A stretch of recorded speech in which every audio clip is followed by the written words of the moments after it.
UN Spacey Wolf Squadron. This is your Wolf Commander Wolf Tamia. I'm your werewolf. Today will be quite a day. We will be talking about what it means to be redeemed. That's right, folks. The topic is redemption in fiction. We're going to talk about how to write redemption arcs or how to write redemption type characters, be it a hero that has fallen, be it a villain that was thought to be too far gone, but have since changed their ways and walked the path of righteousness. We'll also be talking about how not to write redemption arcs or how to redeem characters in fiction as well. All the mistakes that most writers make when they try to redeem characters per se, but fall short of that idea, or at least they use it as an excuse to help get you to like the character with no pretense of ever trying to redeem them in the first place.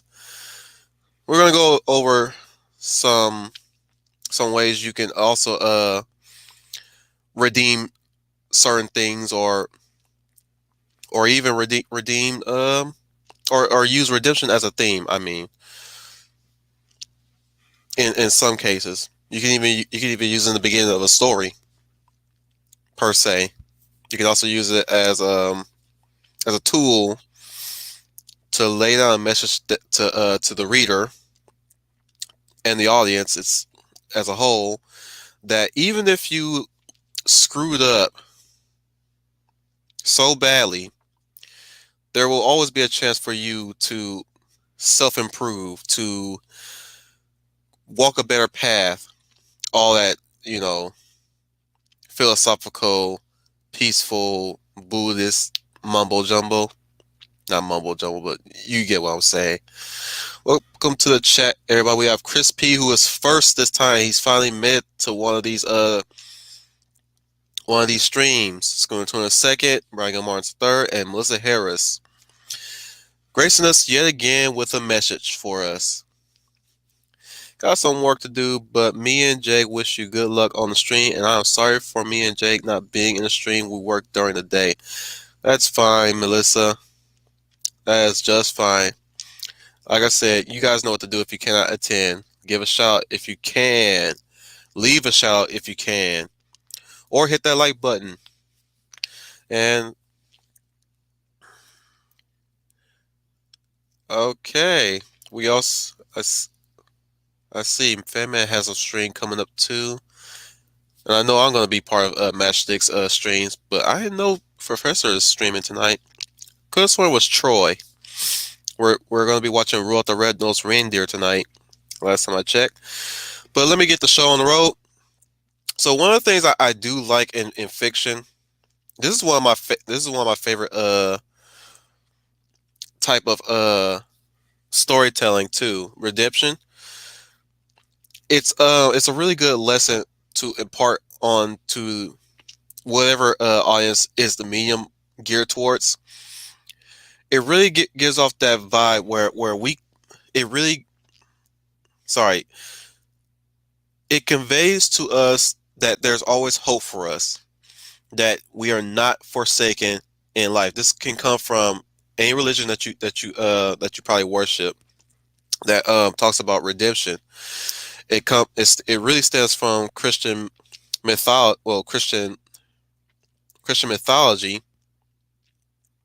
and a lot of characters within the Bible, regardless of their wrongdoings, tend to get redeemed in the end. Some rise as heroes and fall as part of the selfish and villainous, but at the end of the day, they get redeemed. Like, or sometimes they don't. But there are those that do get redeemed in the end. I'm not going to give any subjects because it's been a while since I studied upon my Christianity. So I'll say that's where it mostly stems from. Other stories, other mythologies and religions also talk about redemption as well. Like say I hazard I hesitate to say certain Japanese folklore, but there's that. I don't know. I'm a little lost in this. Let me just skip over that and just get into a lot of my favorite redemption arcs, or at least my redemption characters. Shall we? I'll admit, guys, as much as I love this type of story arc, or at least a story topic,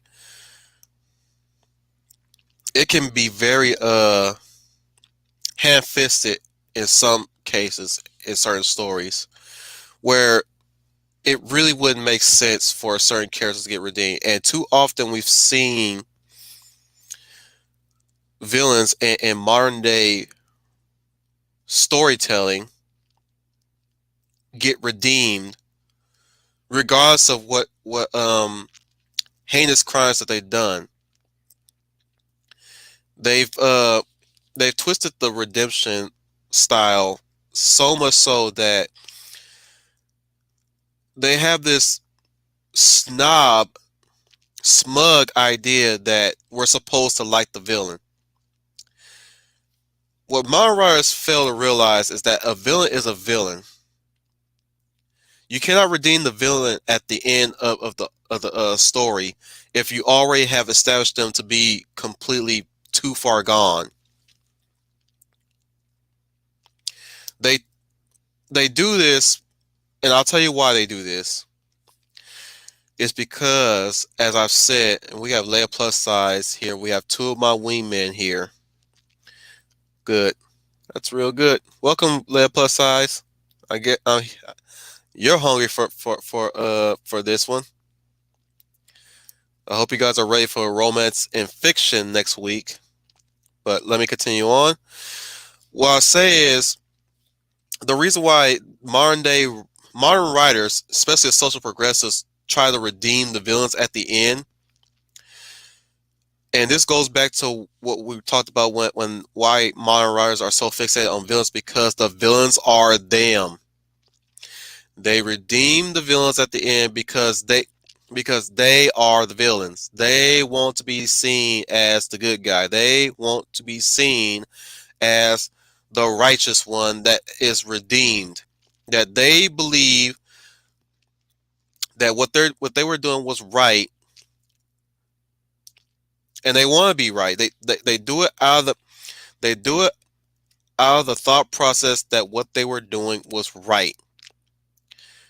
And now that they realize what they're doing is wrong, they still want to be redeemed. But at the end of the day, they never consider that is false, or that is the wrong way of storytelling. They never learn. Truth be told, let's really call them for what they are. They're not writers. They're just people that these so-called quote unquote modern writers are not writers, and they never will be, because they're stuck in this mode. They're stuck in keyboard typing. They're stuck at that. They do not know storytelling. They do not know writing. They just know how to type on a computer. That's all that they do in these so-called fictional storytelling that they're doing. They don't know hardship. They don't know obstacles. They don't know how to embody hardship and obstacles like real writers do. Real writers showcase villains as the obstacle and the hardship. Now, there may be some certain characters that are villains along the way that can be redeemed if they start out as good guys turn bad guys, and then come back to the fold on the path of good. There's also characters that were corrupt through circumstances, a victim of circumstance, mind you, that can be redeemed. But none of these writers write them that way. I'll give you one example of a villain that's purportedly redeemed. Nura. I'm not calling it Shira. Nura is a terrible way of redeeming characters. It has a huge, terrible way of redeeming characters. And I will say this: it's pushing forward a message that is very toxic to those who are watching that show. That show is really on the verge of giving the wrong messages to kids who watch it. I wouldn't even want my niece watching Nura. I'd rather watch she. I'd rather she watch the old Shira. I'd rather she watch Thundercats 2011 and not Thundercats Roar. But let me get to the point. The point is that Catra is not a is not is if you guys want to see if you guys really want to see how badly you can mess up a redemption arc for a character, look no further to Catra and look no further to Hardak. These characters have done horrible, horrible things, and yet they refuse to learn the error of their ways. I haven't even watched all the way through the end of Nura, and I frankly do not want to finish it. I got into Nura at least to season 3, and me and my wife were bored of it. I was at this point sick of it because Catra was her own worst enemy, and she would never realize that. Instead, she put the blame on everybody else, and towards the end, we're led to believe that she's turned over a new leaf, and her and Adora are good for each other. I'm like, this is not how you write a redemption arc for a character. For one, she keeps joining the villain side every single time, no matter how many times Adora warns her about the Horde. And worse, she pushes Adora around so many times. It's been shown in the past that Catra has never been a good friend to Adora, even when they were children.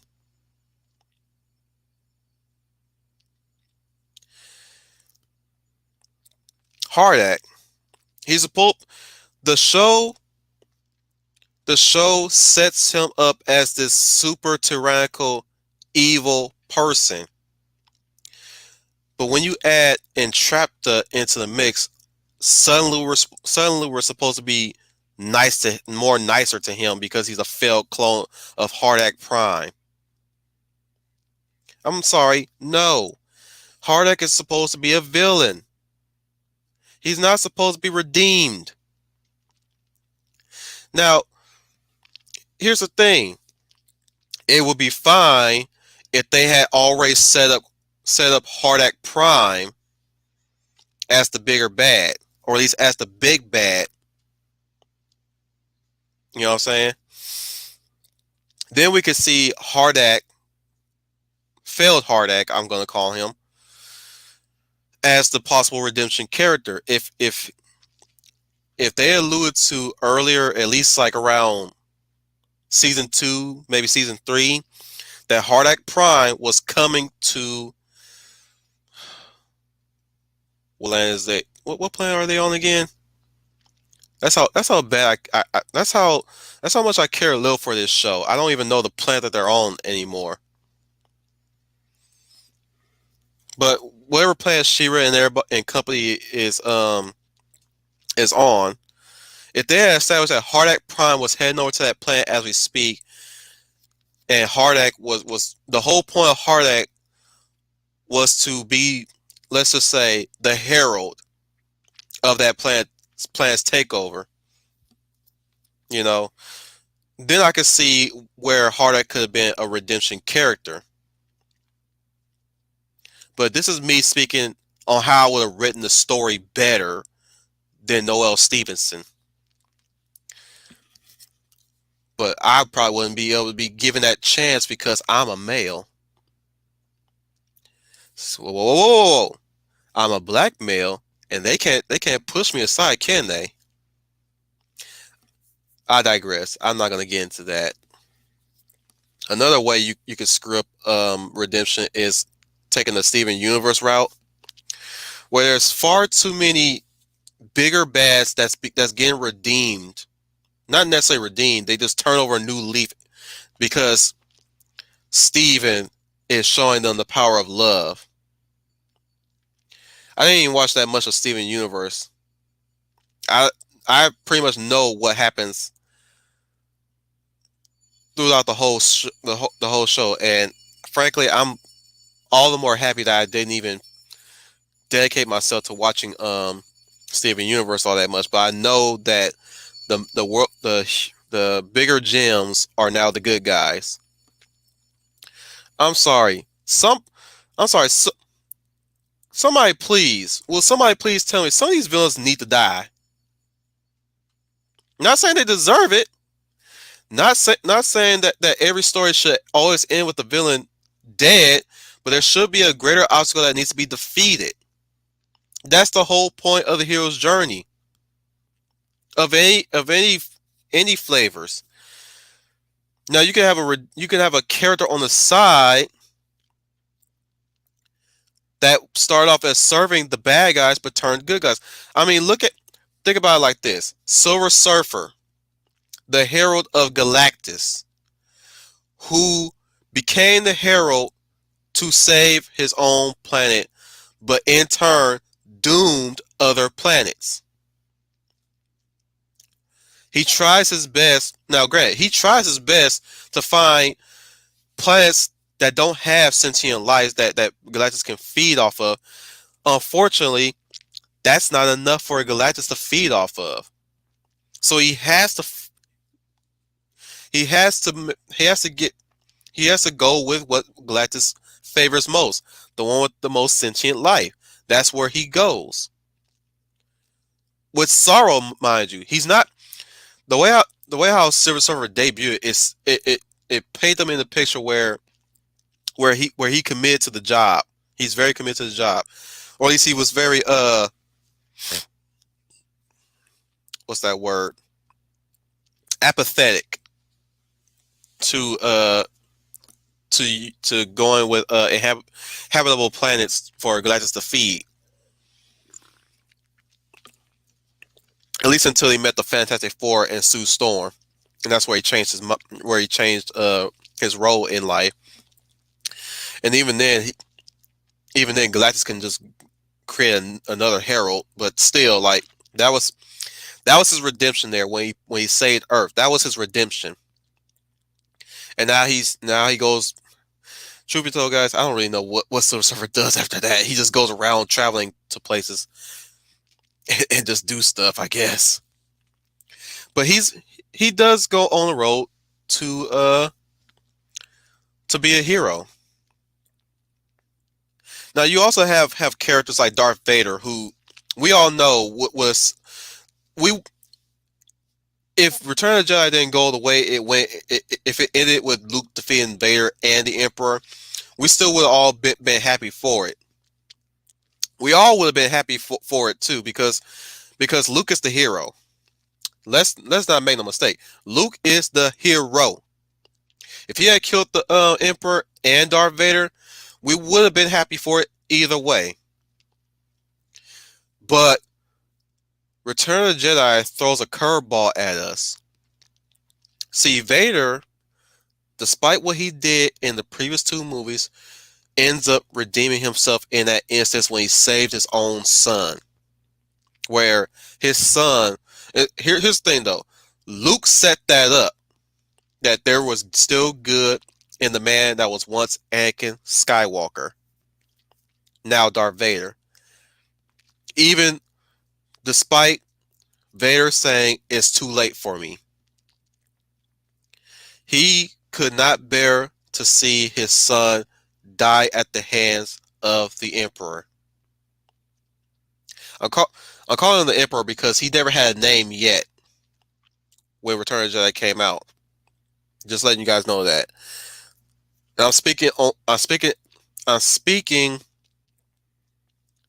from my experience of the original trilogy. So I'm gonna call him the Emperor because that's what he's called back then, before they before Lucas gave him a name in the prequels. Continuing on, it was at that moment, seeing his son suffering from the hands of the Emperor, he finally take hold of his destiny. He finally took hold of what smidge of good was left of him. One final moment, one final good left in him that he could do. This was the chance right there, and he defeated the Emperor. Not Luke. It was Anakin that defeated the Emperor. And why? Because he would never let his son die. Now that is a father. And I know I've been talking about a lot about fathers. I've spoke a lot about fathers, and the only reason, and this is the reason why, it's because we need fathers in this life, because fathers can also show us the way of how to how to seek redemption, just the same as mothers. But it's mostly fathers that tend to do that, because fathers have a strong sense of will, sense of principle, and a sense of dedication to redemption. And there's there's a lot of stories about fathers that try to make it up to their children. Redemption can, redemption happens in real life everywhere. And it's not just fathers, it's also mothers. Fathers that failed as a father, mothers that failed as a mother. They try to do, there's many men and women out there doing their best to reach to their child, to show them that they're worth that. They're worth trying to redeem themselves, trying to walk a good life, go straight. And I'm talking about the ones that screwed up so royally in life, but they find redemption through their children, who are the ones that look up to them, who are willing to accept them if given the chance, if working out to working on trying. It's usually through the children, not nobody else. Because they are the ones that gave that child life, and they screwed it up so royally trying to be a father and a mother. But through that child, yet again, they redeem themselves to to and sometimes it's a majority of the time, not sometimes, majority of the time, it's a success. Even though they don't know what they're doing half the time, it's a success. I've heard many stories. I've read many stories where families have healed despite what the patriarch or the matriarch have done in their lives horribly. So many success stories about one's redemption within family. There's also redemption through a crook doing a civil service. Now we know. Now we more often than not we believe that certain criminals don't get that chance of redemption. It's really hard to for us to really accept that they've turned over a new leaf, just depending on the crime that they commit. But redemption is always a good story for a criminal, an ex-con, if you will. Especially if an ex-con is trying to really work their darnest for that redemption. Some of them don't believe that there's no heaven for them, but they're gonna do it anyways. And that's a beautiful thing. They've done wrong. They served their time, and now they're gonna rejoin society. But they still do not think that they have a place in heaven because of what they've done. But you know what? That doesn't stop them from doing good. And that goes for anybody who hears this. No matter what wrongdoing you've done, that should not stop you from trying to do good in life. If you hang on to that, you might as well not try. You need to let that go move on, and continue to keep doing good. Step back away from real life for a change and get back into fiction. I'll tell you some of my favorite redeemed characters. The one being at the top is Zuko from Avatar: The Last Airbender. We already know his arc. We already know where he started from. He started from being in the villain position. His main goal, main mission was to not necessarily hunt the Avatar. Let let's be real, guys. That's not his mission. Not necessarily. His mission is to regain his honor. We're so zero focused on his means to that mission. The means to the mission is to capture or slay the Avatar, which is the last Airbender. Being the main protagonist in the story. That's his means to that goal. No, his main goal is to restore his honor to the Fire Nation. It's not. That's not a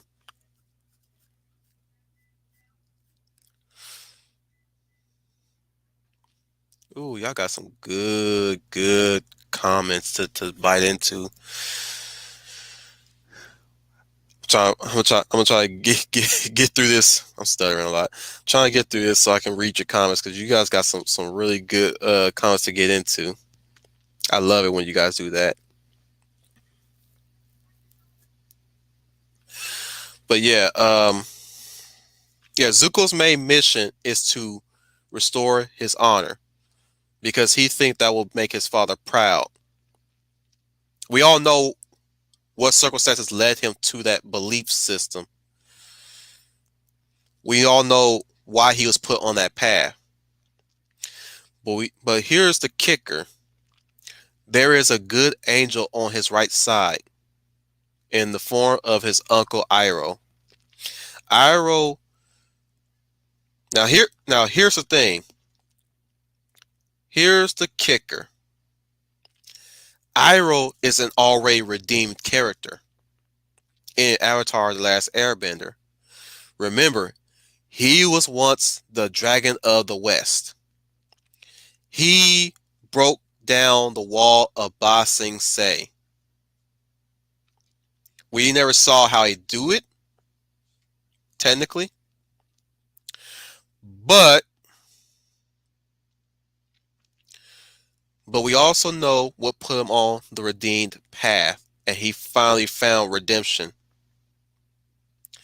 It was when he lost his son Lu Ten,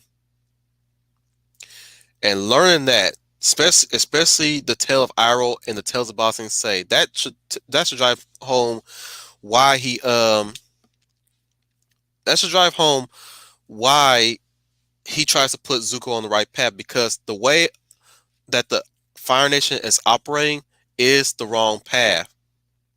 And Zuko being Zuko, the way how he is not part of that path. That's why he has a hard time doing evil. He does bad things, but he hasn't really hurt really. He hasn't really killed anybody. Not that I know of. Not that we know of. But he has done wrong. But his arc, Zuko's arc, I mean, is so well written and so consistent. Especially when they threw that big curveball in Crossroads of Destiny, where he ends up siding with Azula to take down Aang and Katara.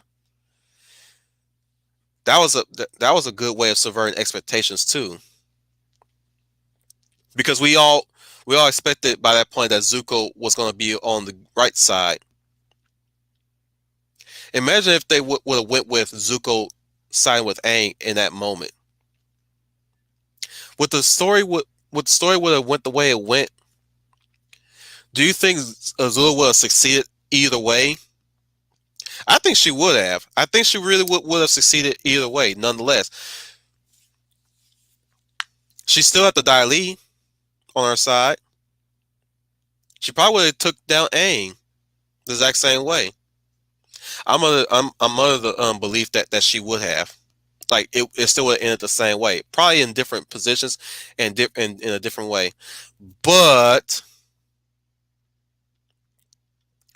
they threw that subversion though. And who in here remembers how deep that subversion was when he turned on Aang in that instant in Crossroads of Destiny? Man, when that happened, oh my goodness. I let a huge gasp when he turned on Aang. But when we got to Book Fire and we see his redemption begin to grow with the beach, I believe the Avatar and the Fire Lord, you see the seeds of redemption being planted within Zuko, especially when he confronts Uncle about the whole Fire Lord Sozin story, and that's where we get the revelation of why he has so much conflict within him, being descendant of both the Fire Lord and the Avatar. I have to repeat this like from last stream. His mother is a direct descendant of Avatar Roku. His father is the great great grandson of Fire Lord Sozin. He has the best of both worlds within him. That was the seed within Zuko that was planted, because he's not a good. He's more good than bad. He also had that nurturing aspect from his mother, but he also had that father son love that he got from his uncle.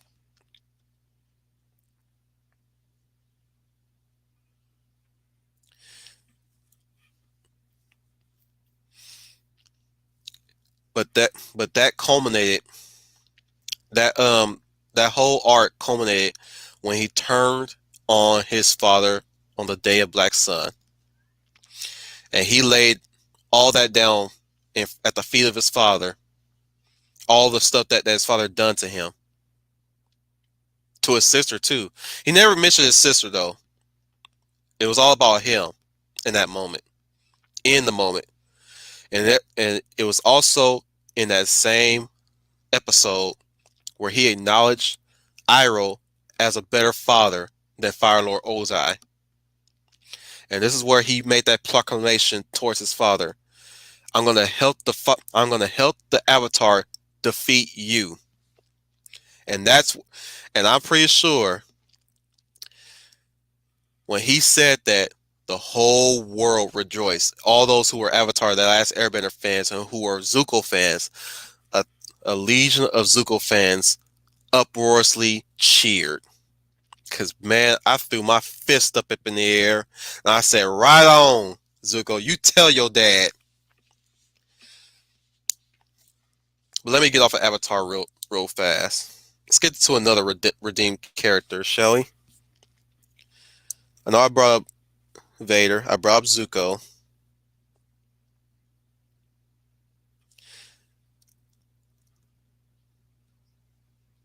Actually, I'll go over. Sorry.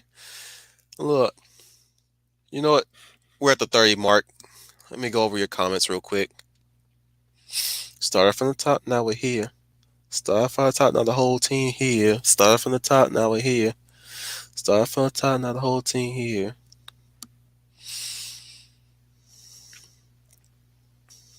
Let's go with Schooner's comment here to start it off.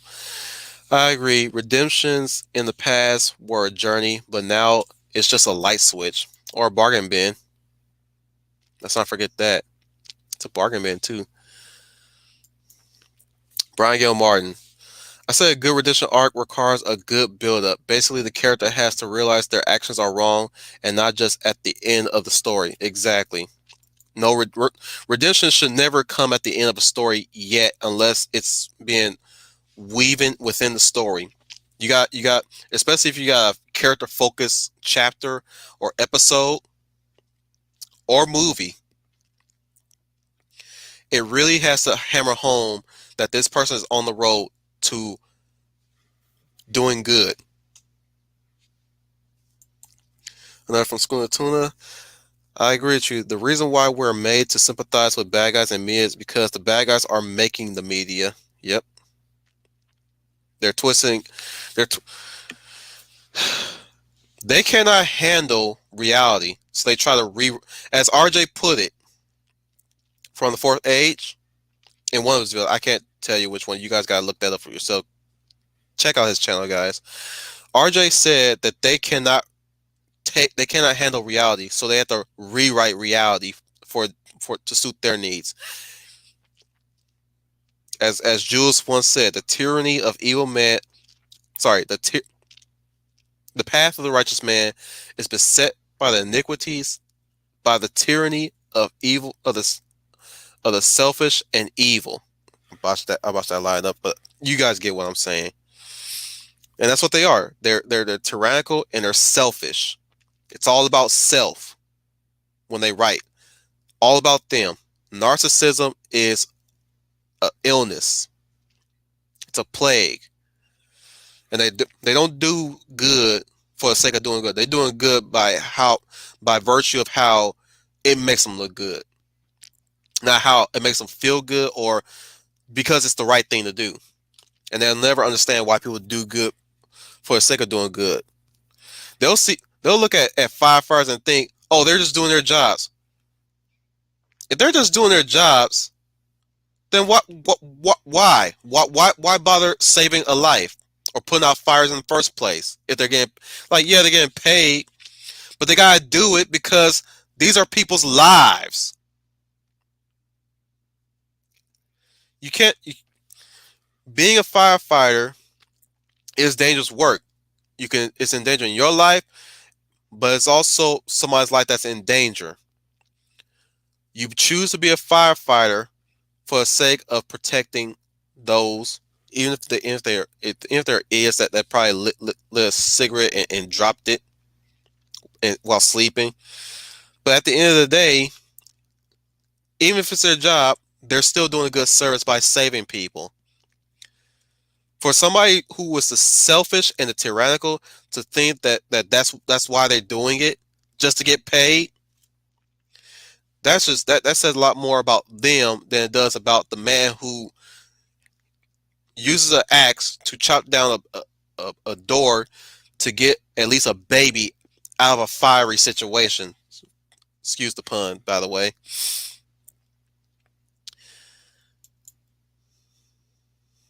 Leia plus size a Schooner. Good point, Schooner. That's what's going on right now. Brian Gil Martin. I wonder how Chloe Price from Life is Strange fits in here. I don't imagine she's a good example of redemption for what I've heard. She's not. Chloe Price is in the same boat as Katra from Nura. She is a horrible person. There's never an instance where she realized that what she's done is wrong. All she do is points the finger at somebody else as the reason why she's doing something wrong.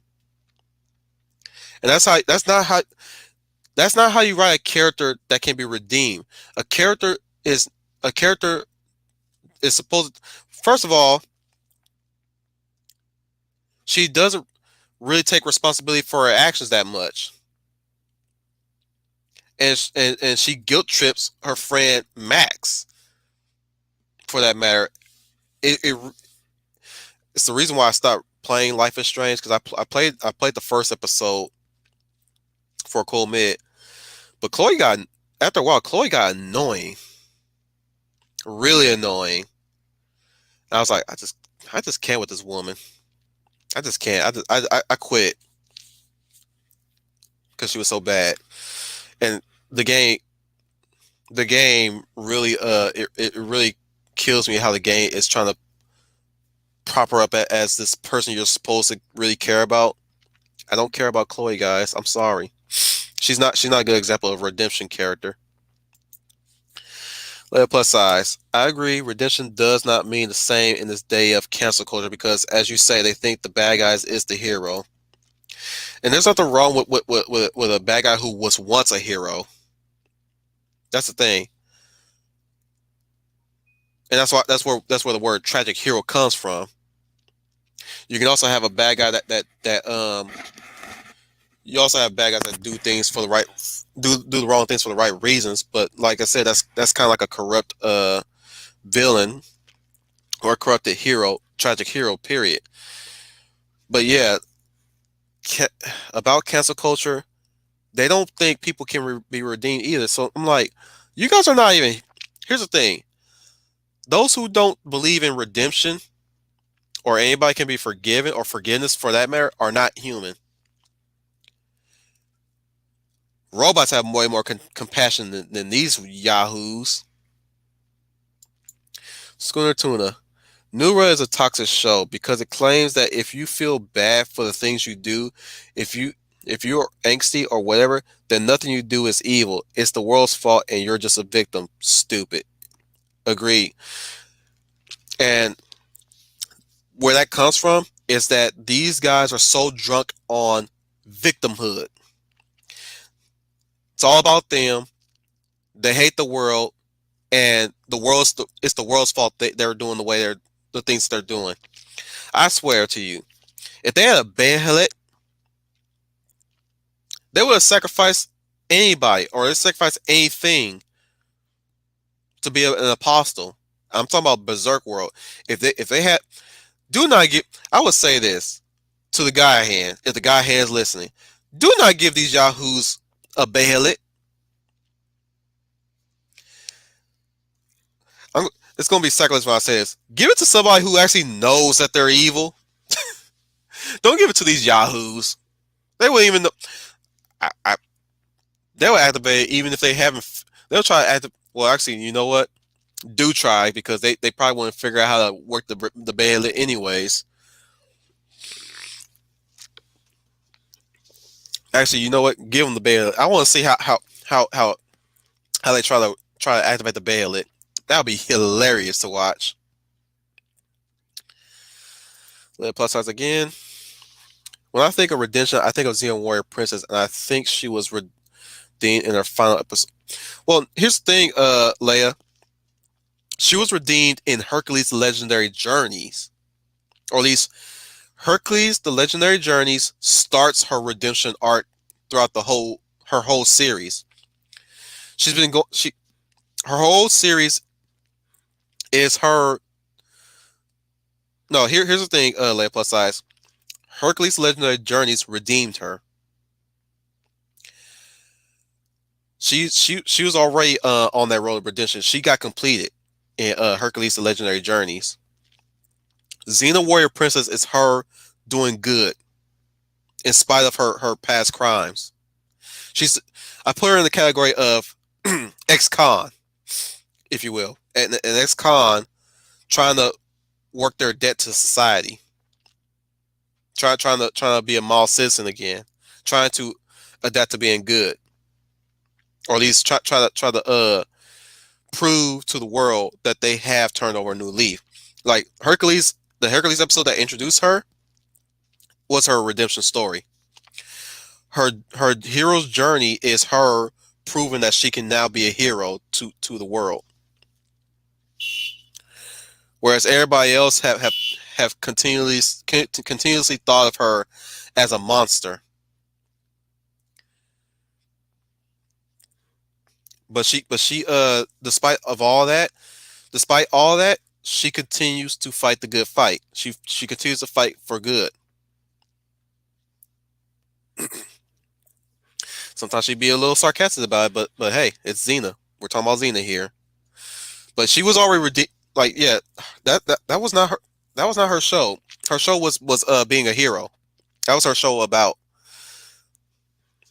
The only time the reason why it seemed like it was a redemption story is because they're going through the motions of people who still remembers her as the barbaric warlord, and she's done that for so long. But no, her story in her own show is her being a hero, whereas the Hercules episode was a redemption episode, her redemption story,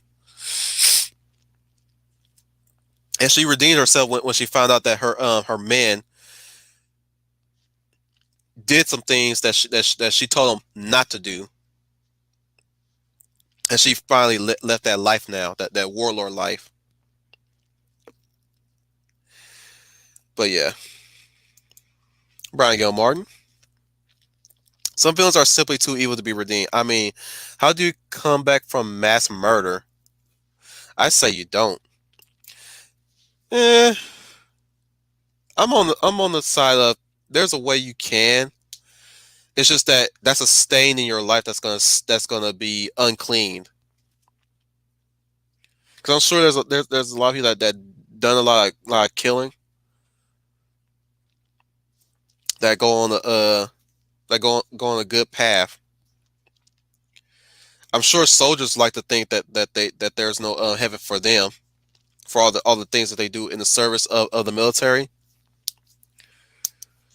with the shooting and the bombing and certain missions. I'm sure of that. That's why I say the military, our soldiers, our sailors are the most humane people on the planet because they know what evil is. They've seen evil in some areas. They've even seen they probably done their fair share of evil too. But yeah, I don't. I'm pretty sure you can come back from mass murder. It's a long road, yes, and and like I said, it's a stain that will stick with you for the rest of your life. Plus size to Schooner. The problem is cancel culture feel there should be no rules to anything. If there are rules, then that's wrong, and therefore, hey, Leia, you gotta really structure your sentences a bit. I don't mean to say that, but I'm having a hard time reading this, and that is wrong, and therefore, the people who make them are okay. Let me try this again. The problem is cancel culture feel there should be no rules to anything. If there are rules, then that is wrong, and therefore the people who make them are evil. You gotta give me a little context there. I know I think I know what you're talking about, but I have no way of wording it. So give me some context there. Brian Gamon and Leia. Oh, there's rules, all right. They just arbitrary rules, and that can change on a dime, and are applied to everyone but themselves. Yep, Brian Martin is right. Rules for thee, not for me. That's basically what they are. Rules for thee, not for me. They never they don't have a concept of order. They have only a concept of chaos.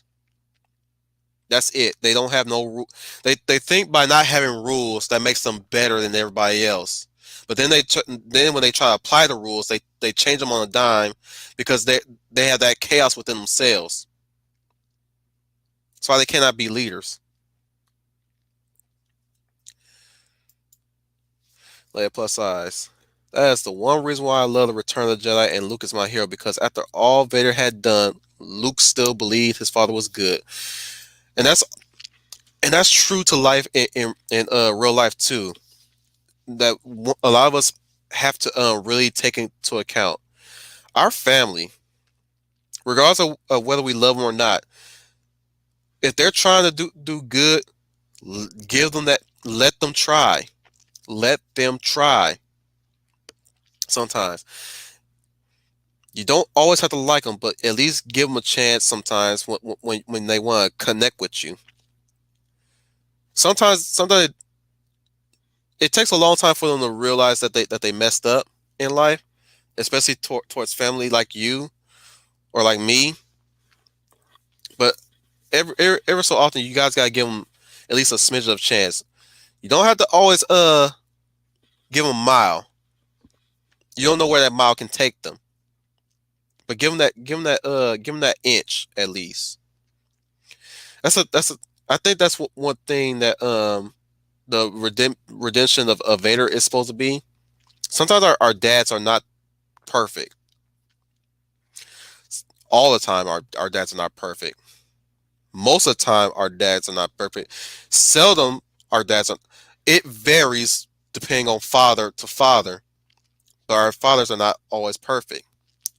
My dad ain't perfect. I know that. Neither is my mom. But I love them. Not saying that they done crime or anything. My dad, I don't think my dad ever did any crime. If he did, he's long since been past that, and I see redemption. I see him redeemed. He's living the honest life for the longest time. So if there's anything he ever did that I don't know about, that I haven't really got around to asking him about, I'll let you guys know if and when I do. I'm like, I'm obviously he's over it now, but if he's not, I would say, hey, so long as you know that I think you're doing a good job now than what you were doing back then. Also from Leia Plus Size. You just explained why Kathleen Kennedy hates the original Only Good Ones films. But it shows what a father is, and right now Disney does not like fathers. They used to, sadly. Geppetto, uh, Maurice, Trident, Mufasa. Who else?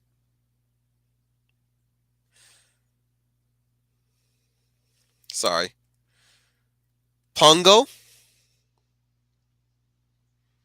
Let's not forget about Pungo. He's a dad. Uh, Tiana's father. Forgot his name too.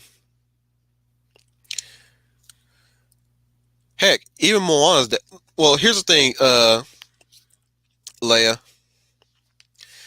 We said Disney Star Wars, so yeah, they hate fathers, but Disney itself don't still love fathers. They still love fathers. We still got Moana's dad. Her dad hasn't died, and neither shall he die.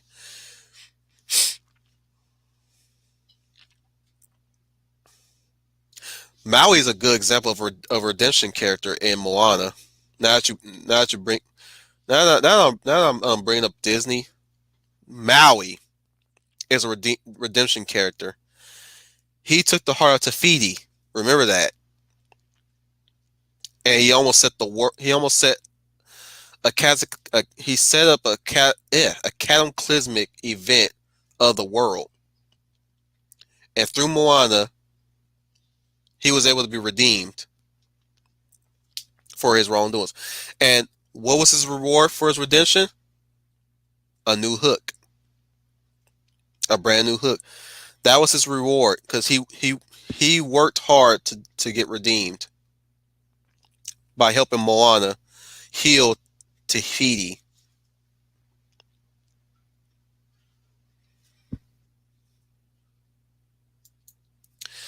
Schooner Tuna. Those who do not believe there's a heaven for, but do the right thing are true heroes.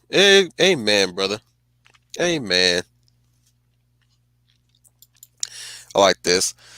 From Brian Gilmore to Leia Plus Size. Yep, it's why they portrayed Luke as a deadbeat dad to Ray.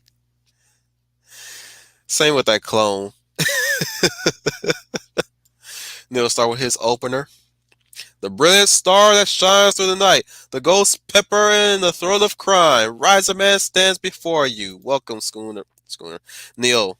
Welcome, Neil. Sorry, I said Schooner because I'm ready to read his comment next. Schooner Tuna. Today's society is telling us to hate our parents, do not reproduce, despise Western values, and to forsake everything about yourself and use it as a crutch to get instant happiness. And that's why they're going to be suicidal. That's why it's harsh for me to say that, but I'm saying it as a fact. That's why they're so suicidal, because they want to put this front that they're excuse me, they're putting up this front thinking that they're the ones that's going to change the world.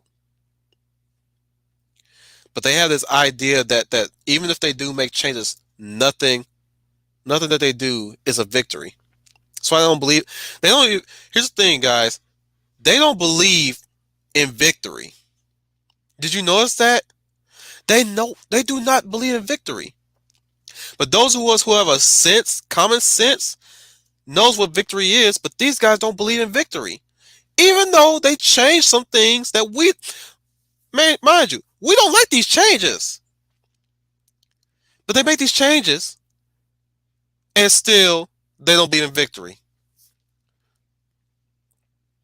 That's why they're suicidal because they think that no victory means they've done nothing. They've changed nothing. They're in their own core are defeatists, very defeatists. It's really saddening. I pity them. I really do. Despite of everything I've said about them up to this point, I still pity them. Neil Starr. But seriously, I'm very curious about this subject myself. I have at least three rival concepts I've been meaning to explore. Well, you should have been in the Rivals stream Tuesday, dude. We talked a lot about Rivals. In fact, check the backwatch on that one if you want to hear about Rivals. We're talking about redemption arcs, though. You guys can give me some redemption arcs to talk about, even anime too. And yes, Neo, Iroh is the GOAT. He is. Still love Guru Pratik's lessons with the chakras though.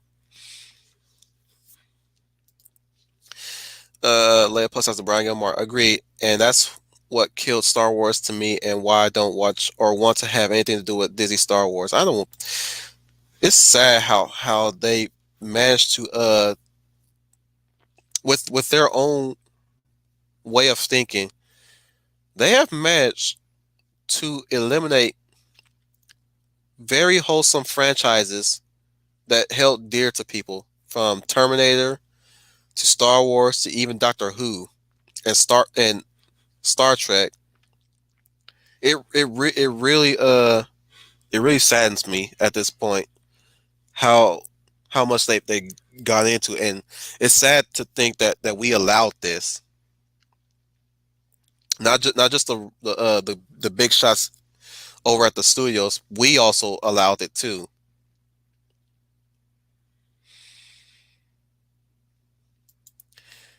Brian Gilmore into Schooner Tuna, which is a terrible message. Happiness has to be earned, not demand.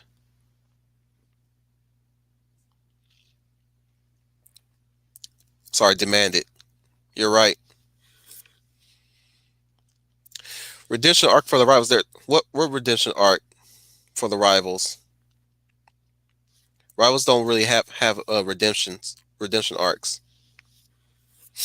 Rivals are rivals. Rivals bounce off each other, unless both either side has done terrible. Unless you're talking about a hero versus a villain that started off as good became evil. Yes, but it's not. But redemption doesn't really coincide with rivalry. Neo. Redemption is a self discovery aspect, or at least a self discovery storytelling. It could and it varies, either an individual or a whole collective. Like, say for instance, an army is redeeming themselves for the terrible things that they've done. If you want to broaden it, go with that. But redemption is always a self rediscovery. Sorry, rediscovery of an individual. So it's not really rivals that are linked into redemption, unless you're talking about two people that have done wrong together and are redeeming are on a redemption path. But redemption is always the path of an individual first and foremost. The chat just bounced down again.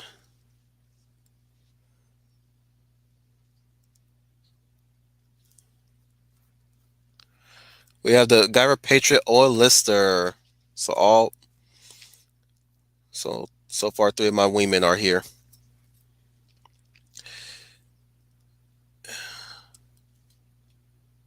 Sorry guys, I'm trying to get everything back in order because somehow it just jumped all the way down.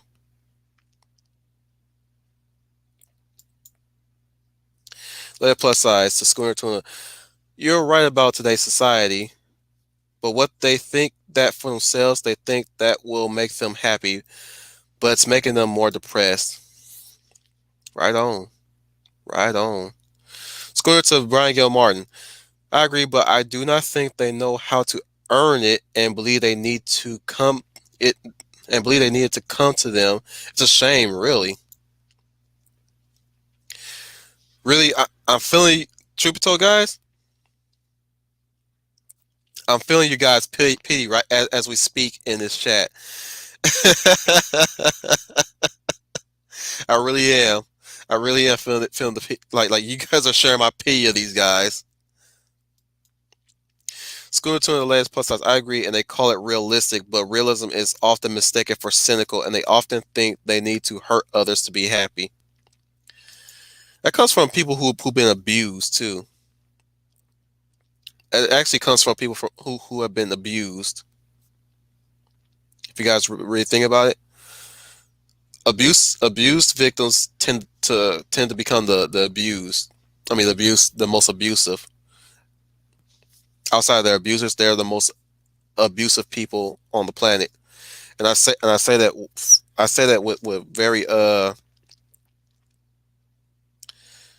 I say that with from my observations of people who have been abused, they become what they're way more abusive than the abuser because I say that because those are the victim of circumstances, and yet they use the same tactics as the abuser onto others who only showed them good. And it's sad because that's the only thing they know. That's how they've been treated for so long. That's sad. It's really sad.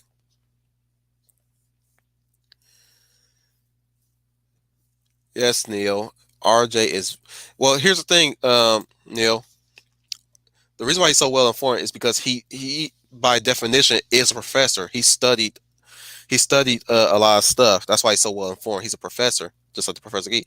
And you know what? Professor shared on the group that that uh that him and RJ are gonna have a conversation. I'm all for that, dude. I'm like I really want to hear if RJ even set up anything with him and I want to hear those two talk. It's in short, I want to hear those two talk to each other because Professor has his own way of talking about the hero's journey and storytelling, and RJ has his own way of.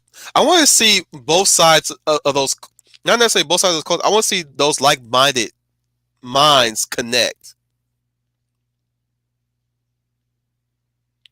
I really want to see that. Excuse me. Let me. I got.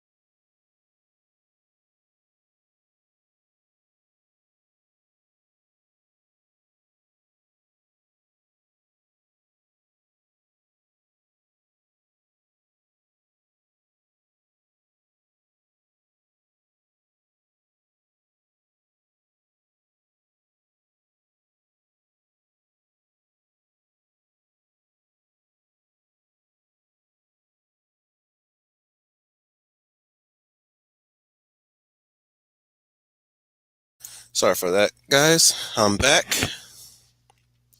Yeah, I really want to see how that stream will play out because I know it's going to be a stream from RJ. I want to see the professor speak to RJ. Owen Lister.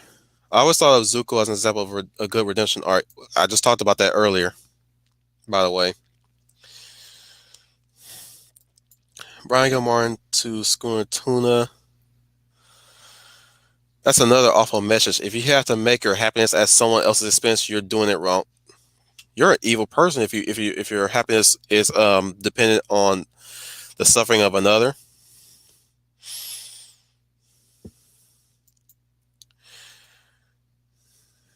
Neostar Productions. That's another reason why I can't stand virtual signaling. None of us can stand virtual signaling. It's not really just places like this, Neil.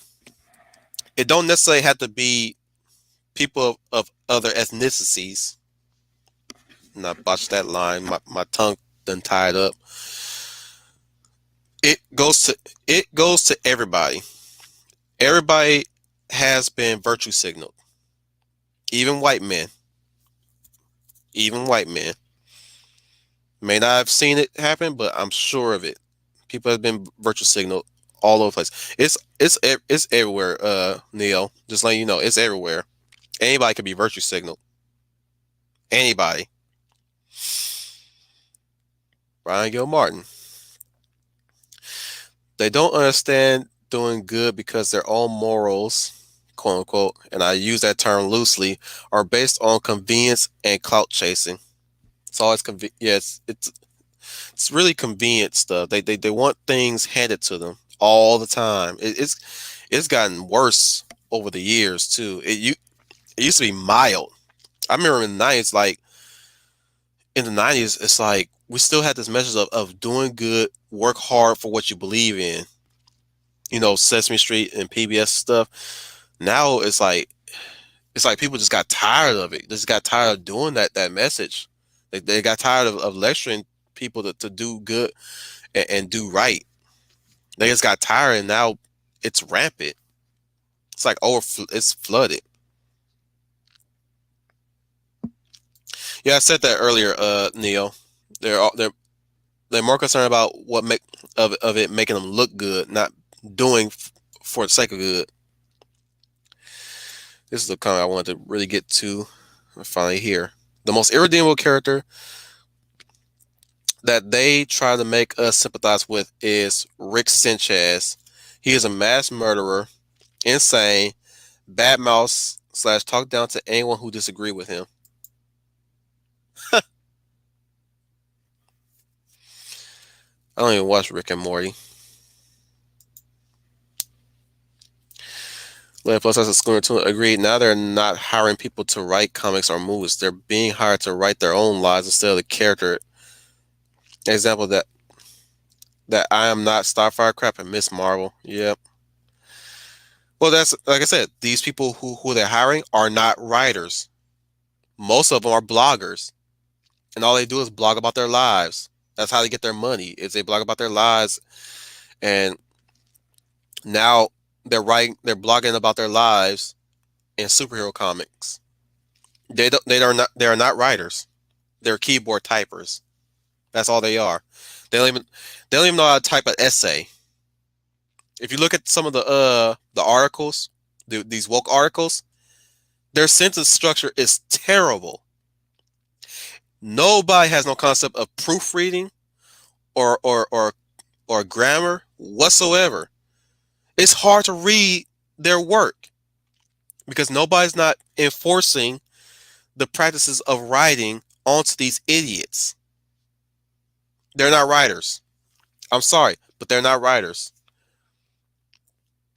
They have a PhD. They have a degree in a I'm gonna call it a false degree, and yet they're hired on. You know, sorry, let me regain my thoughts real quick.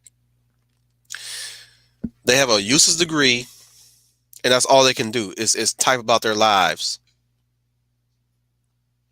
They don't have no sense of structure whatsoever, and they're working around the clock because the journalistic nature of the world, you gotta get it out there. There's no time for proofreading. There's no time for grammar correcting, and they don't know how to work that schedule and be good at sentencing and grammar structure and sentence structure and grammar structure. almost seem like they're hiring them out of high school, like around 11th grade. That's what it feels like to me.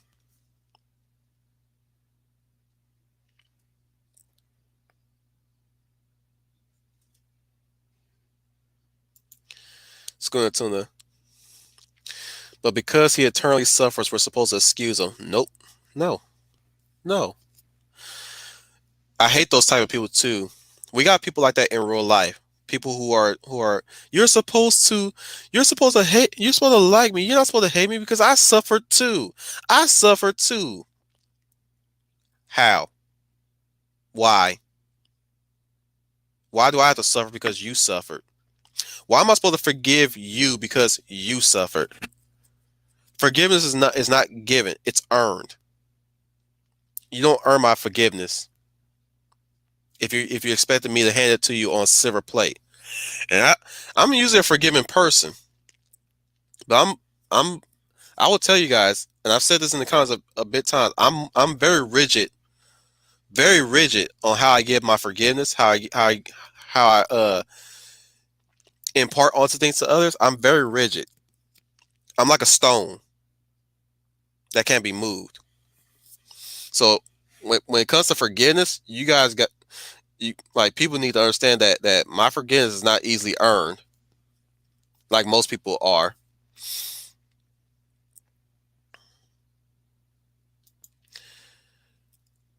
Neil Star. Life is Strange. Didn't Kat Ishii do a review on that series? Maybe. If it is, YouTube might have removed it. Also from Neo. Woke zealots don't believe in redemption because they don't want to lose the bodies propping them up. That is so true. Schooner Tuna.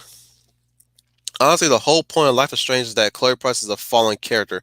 No one could pull her from the dark path she was on. Not even her old friend, and she needed to die. I wouldn't say that. I'm just saying like I will say this. Life is Strange Life is Strange was a story in desperate need of a rewrite, or at least it needed more time to write out character development for Chloe. Some of the choices that you choose around Chloe don't really affect her personality that much, or in certain circumstances don't really. That's the problem. The problem with Life is Strange that it needs some parts rewritten, or it needs to be some added stuff to really sell us that Chloe is trying to do good, or at least Chloe is realizing that she's done horribly wrong. But they don't do that because they're not writers. Most of them are not writers.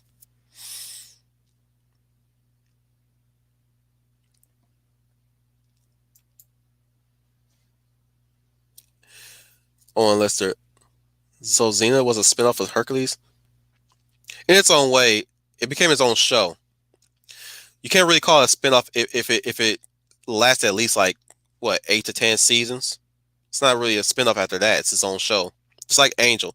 Angel was almost a spinoff of Buffy the Vampire Slayer. But here's my rule, guys. Here's my number one rule about what makes a spinoff. If it was meant to be at least like a season and it ended on just a season, then it's a spinoff. But if it garners more seasons on the exact same wavelength as the main series, then it's not a spinoff anymore. I call it a sequel a sister series. I call it that, a sister series, or at least like a yeah, I call it a sister series. It's like a new series that was born from the original series. So it's not a spinoff at that point. If Xeno had stayed at least like one season and ended right there, then it would have been a spinoff. Or if Xena was his own was a movie, then it would have been a spinoff. But Xena got more seasons and it ceased to be a spinoff. People will still call it a spinoff, but I'm like, it's not a spinoff because spinoffs are not supposed to last that long, and Xena did, so it's not a spinoff anymore. It's a sequel series now, or at least a sister series.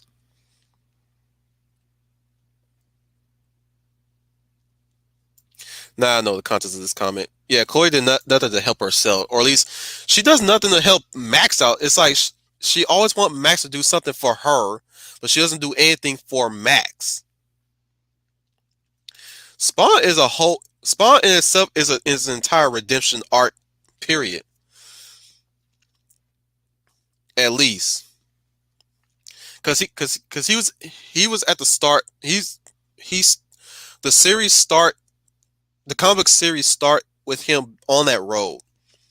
Because remember, Al Simmons was a soldier and also a mercenary. He done terrible things to make him end up in hell, and in a way, he wasn't really on that path yet. But now once the comic started taking off, he started getting on that, and then when he became Angel Spawn, that's where he completed his arc. He ended up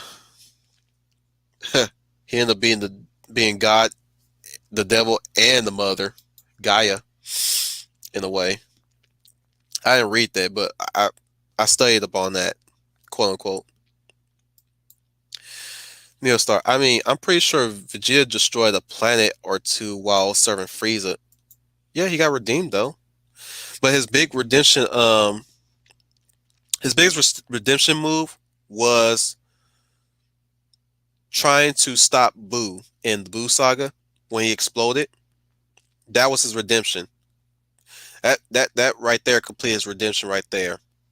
Because even then, because you guys gotta remember, he became Majin Vegeta and he did terrible things still. When he told Piccolo to get Goten and Trunks out of there, and he made his final stand against Boo, that was his redemption. That's where we got Dad, Vegeta, and GT, because his redemption arc was completed in the Boo saga. Schooner Tuna. An excellent example of a redemption character is Gaius Baltar. In the reimagined Battlestar Galactica, he unknowingly played a hand in the mass genocide of humanity, but found redemption. Oh yeah, he did. Another from Schooner Tuna to Owen Lister. I would say about Spawn because he went through some really bad stuff and found a way to overcome. I mean, he struggled, but that's always the point. That's always a part in the path of redemption. Yeah, you're always going to struggle. That's what. That's why redemption. That's why doing good is very difficult. I mean, it's very easy to do good, but to some, as the professor put it, when you're on the righteous path, it hurts because once you partake in vice and you try to partake in good, it hurts because you're so comfortable with the vice. You're very comfortable with the vice to the point where that when you try to partake in good, it hurts for a while. That's what redemption can hurt sometimes too, but you gotta commit to it. You gotta commit.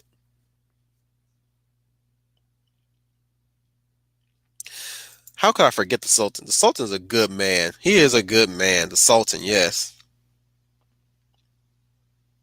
I was giving you guys room to throw in some stuff.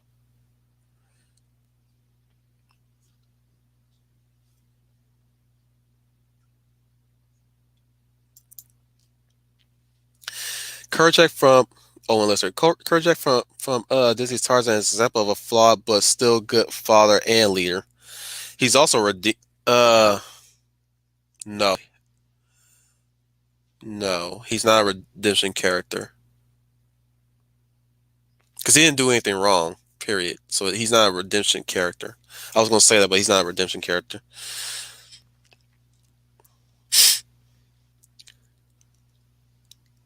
Chris P is laughing at the ghost pepper in the throat of the crime. You know what, Neil Star? One of these days, I'm gonna read your openers in the Darkwing Duck voice.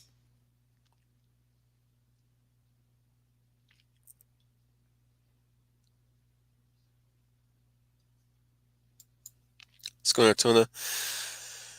Since 'tis the season, Scrooge is a good redemption arc. Scrooge, if you guys really want, well, here's the thing about Scrooge, Ebenezer Scrooge. He didn't really do anything wrong, or at least he hasn't really done anything bad to really put him on redemption path. He was more of it was more of a rediscovery. His journey was the rediscovery of good in him. He's not really, he wasn't really a bad man. He just, let's just say he made poor decisions in life, but he didn't really do anything wrong. Even then, it's like he's a selfish person to be had, but like over time, the lesson is to never be selfish and embrace the true meaning of Christmas and loving others. Uh, excuse me, guys.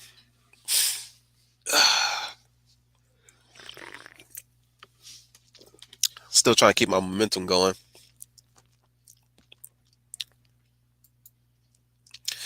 From Neostar, it's worse than not believing in victory. They are encouraging both mental and emotional weakness in people. Complacency is not a virtue. No, it is not.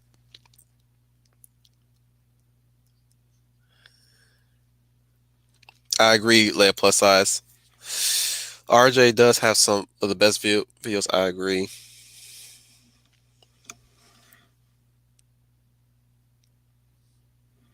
Excuse me, guys.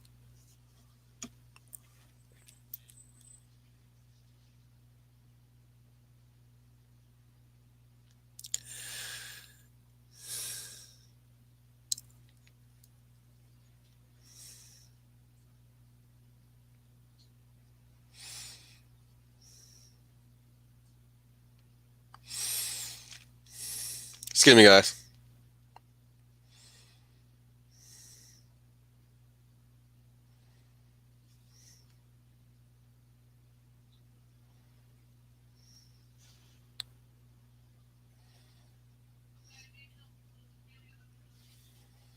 I'm gonna go mute for a while, here, guys.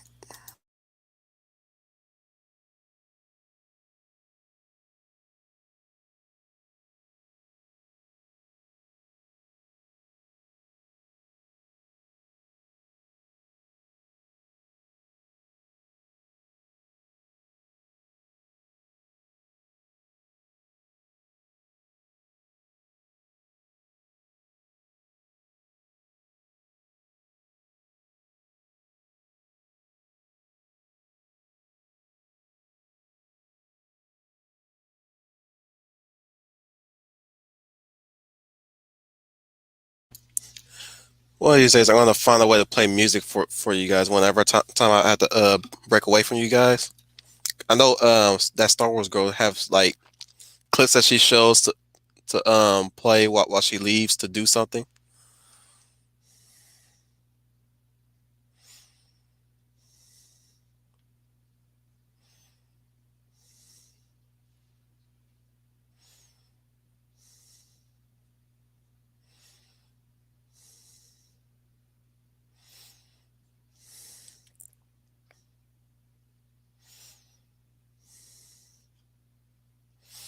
But going back with that plus size, yeah, RJ is the best man. He's like my new teacher.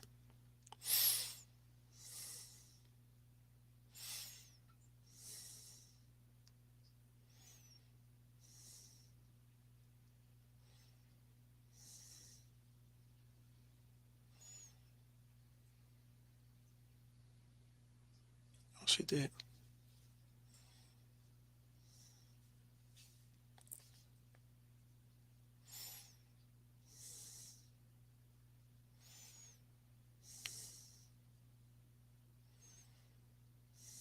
Sorry, guys. I'm gonna continue.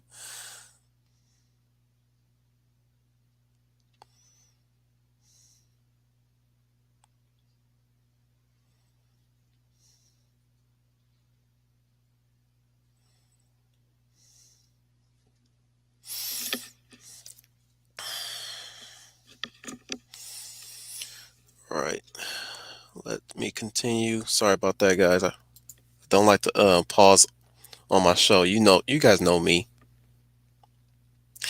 Yeah, I agree, Brian. RJ plus the professor will be a great talk. Definitely.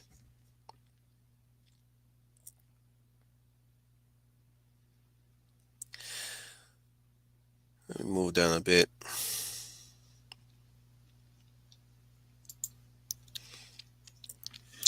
Layer plus size. Oh yes, these bloggers have some of the worst written grammar in their works, and they don't spell check spelling, grammar, or facts and history.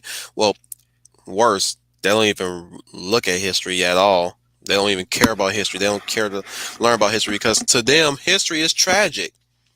They can't handle the fact that in history there have been wrongs, but they also can't. What they also cannot handle is the fact that there are some rights in history, and mostly because they can't handle the fact that they weren't the ones that put the rights in.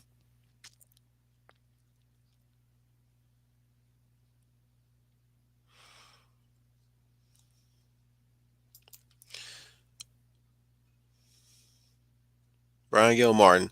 I must be weird because I always worried about my sentence structure, even in comment sections online, which is more than I can say for these writers.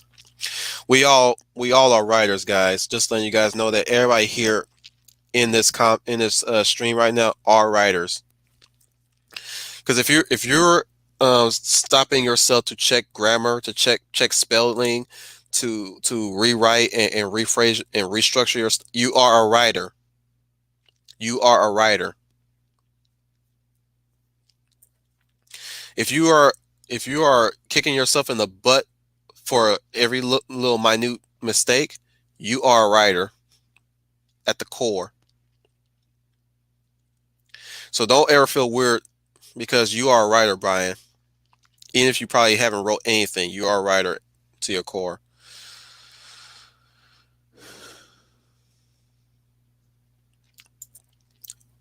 Well, don't hurt yourself, Leia plus size, if you're dyslexic. Exercise caution as well. And don't get me wrong, guys. I encourage you guys to better censor your structure so y'all can be able to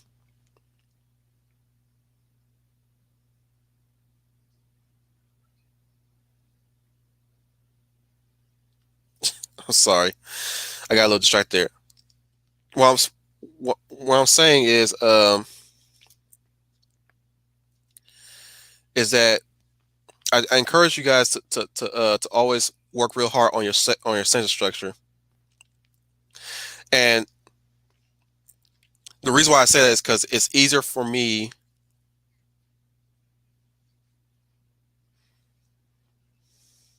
Excuse me. I'm sorry. Something important is really distracting me.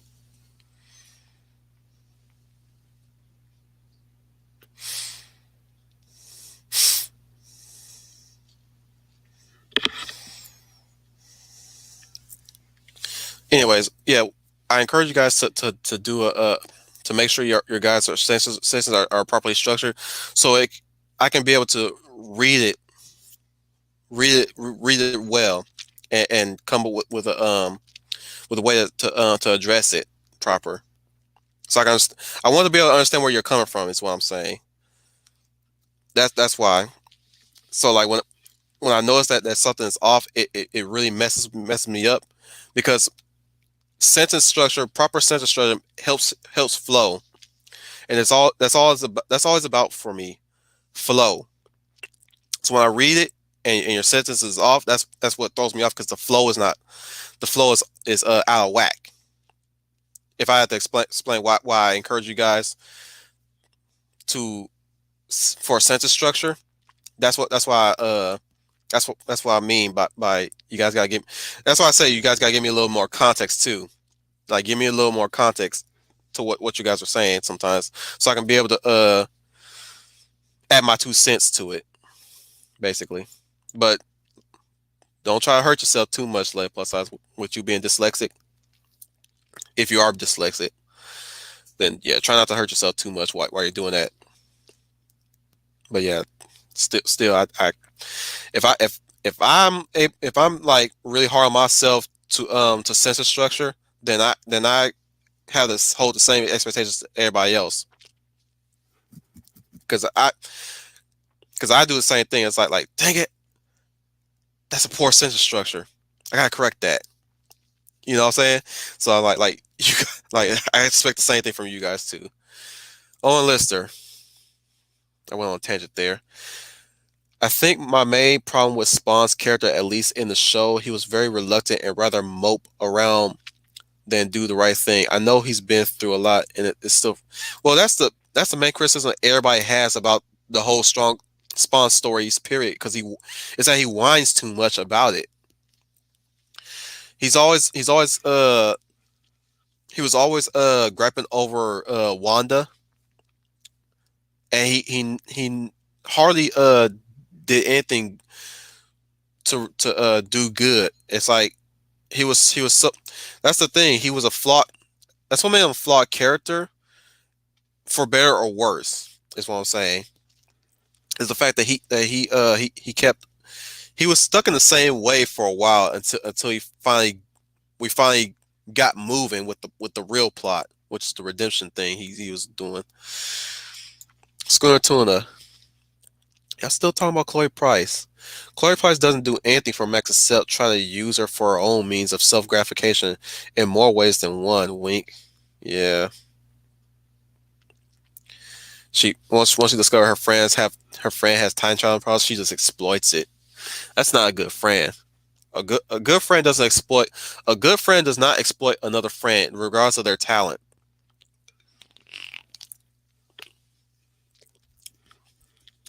Keep that in mind, guys, when you guys want to work together with your art, with art of any form. If you want somebody to get on board, do not go in with the idea of well what they can do for me and only me. Both of you guys should be going into the project and what can we do for you instead of how does this help me. Both needs to be in the same way live. You're supposed to be asking what can I do for you, and the other person should be asking what can I do for you. Both of you guys should be on that mindset. Y'all, and then y'all bring what y'all can do on the table, lay it out there on the table. That's how y'all coexist in working together. It's the reason why the Japanese are so good at what they're doing because they always on the what can we do for you. Brian Gilmartin. Will Pinocchio count as having had a redemption arc after the Pleasure Island segment? Yep. Grant, you guys, as dark as the animated version of Pinocchio was, it's way dark in the actual book. I haven't read the actual book, but I heard how it's very dark, way darker than the animated movie. Owen Lister. Oh shoot, it jumped again. So I'll get back to you, dude. Wait, no.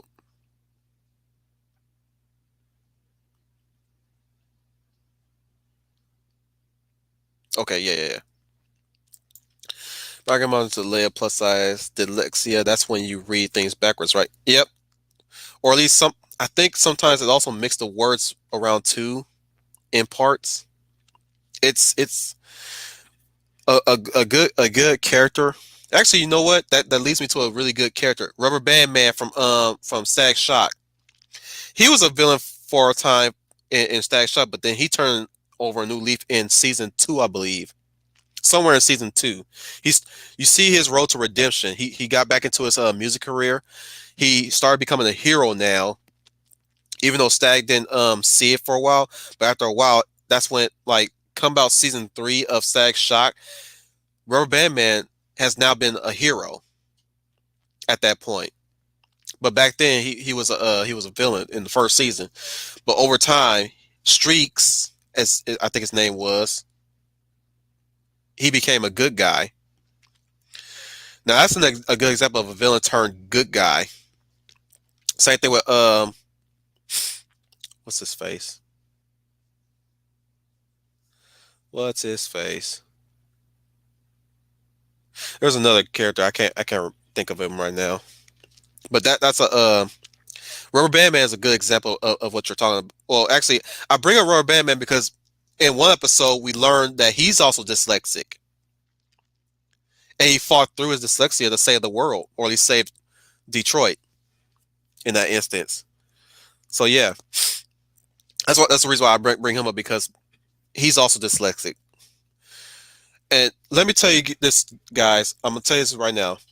Traits like that, excuse me, traits like that works, and I'll tell you why they work.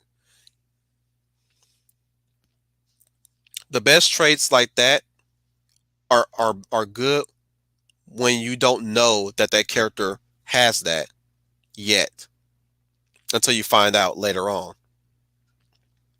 So I bring up Rubber Band Man because we didn't know he was dyslexic until that episode came up, and that did not make his character. That adds to his character. It did not make his character. Here's the thing, guys. Just because the person has the condition does not make that character the character. It just adds to that character. Like Ram Man being afraid of the dark from 2003 He-Man. That doesn't make Ram Man. Ram Man just is afraid of the dark. That's it. Or like Dizzy Flores in Roughneck Starship Troopers Chronicles. She has claustrophobia, but that does not make her character. That just adds to her character. You didn't know that though until the episode called for it. Like Storm. We all know Storm is claustrophobic too. But we didn't know that until Cyclops brought it up in the 90s X-Men. Or that one episode with her and Evan practicing in the danger room and that trap come up. That's how you find out that she's claustrophobic. In X-Men Evolution, I mean. But that does not, again, traits like that does not make the character. That's just added to the character. Just letting you guys know that. That's a writing tip for you guys. Also, writing tip, if you want to write a condition, research it first.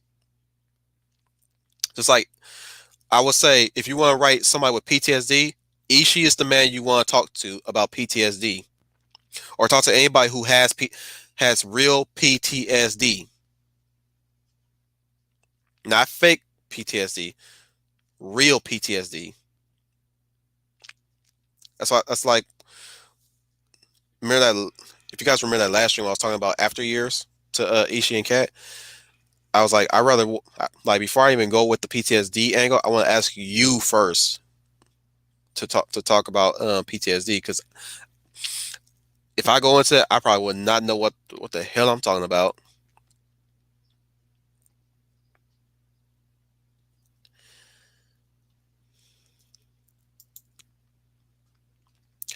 Owen Lister, you are right about Kerjak not having a redemption arc because he didn't do anything really wrong. All he was doing was protecting his family. Exactly. Now, how you go about it, you can question it, but he's an animal. He's going to do what he does with pride, not pride as in the sin pride. I'm talking about the pride as in the gorilla colony. He's doing, yeah, he's doing it for the sake of protecting his family. So it's not really a bad thing. That, like, how's that a bad thing? That's just him being a protector and being a leader. Protect this family. That's all I ask. And you betrayed us. He can stay. That does not make him my son. There's your Kerjak impression there. Love Kerjak. Never hated him at all in that movie. Never hated him. Love Kerjak.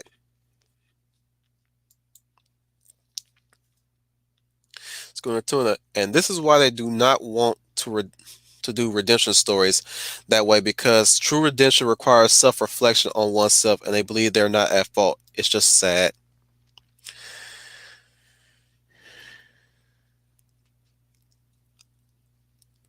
And Owen still riding on the Kerchak did nothing wrong train. Kerchak really didn't do anything wrong to have a redemption arc. All he was doing was protecting his tribe, though he did reject Tarzan as part of his family, but over time he grew to him. Well, that's a father's journey there, as I like to call it. That's a family journey for him. That was actually no proper term. That was a character arc for Kerjak, and he completed it by the end when he sacrificed himself to protect Tarzan, and he told him he says protect he said protect the family, son. That's where he acknowledged Tarzan as his son. That was a character arc for Kerjak. That's what that was. You guys gotta give me some redemption characters. Come on. I don't really want to talk about the how bad social progressives write. I want to hear you guys favorite redeemed characters too. I mean, I could still talk about how sad these social progressives are, but you guys give me some examples of some really good redemption arcs too.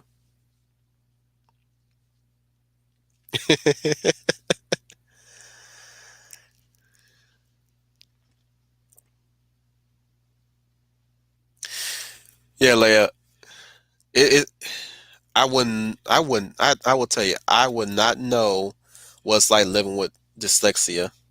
But yeah, I'm glad you understand me. But yeah, I'm just saying, I know it's a struggle for me dyslexic to read at times.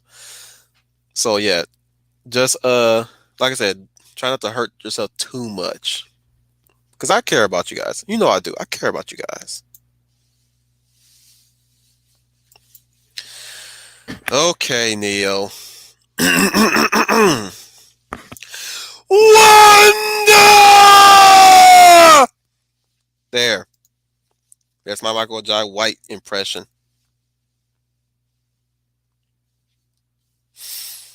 Y'all gonna kill my vocal cords. I'm not gonna put the blame on you guys. I'm gonna put the blame on myself. I do this to myself. You know that. I torture my. Nah, I'm screwing with you guys. I love you. Thank you for that though, Neo Star.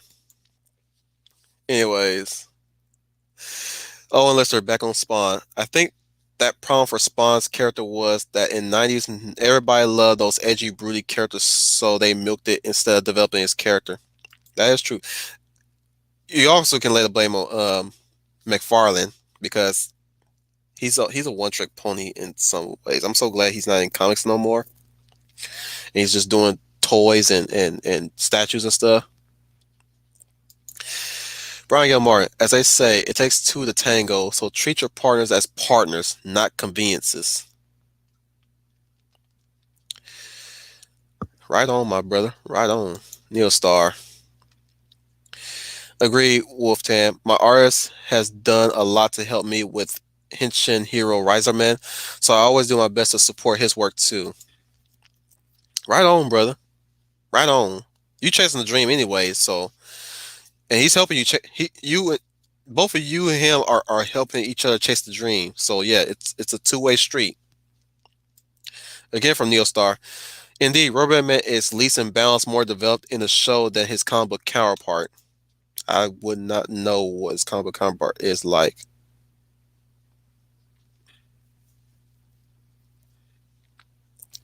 You're Schooner Tune is talking about 2003 Karai, or are you talking about the Nickelodeon Karai? You tell me in the comments, Schooner Tuna. But you're right. She does have a redemption. She does go through redemption arcs.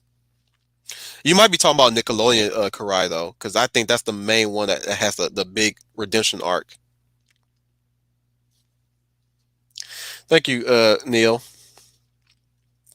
Yeah, I like Kojak. That's why I do his impression so well because I love if I love a character so much, I'm gonna work my damnedest to do a good impression of that character.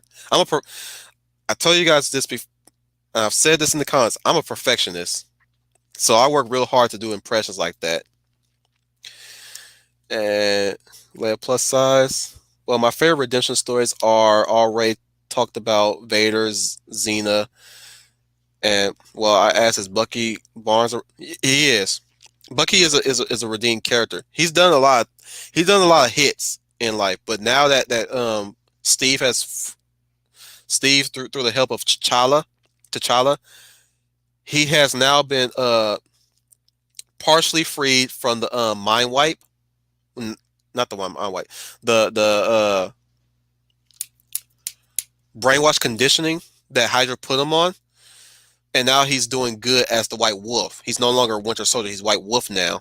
I mean, you can still call him Winter Soldier, but his redemption code name is now White Wolf. He's now arisen as a new being, and now he's completed he's already completed his redemption. Now he's on the road to do good for the sake of doing good.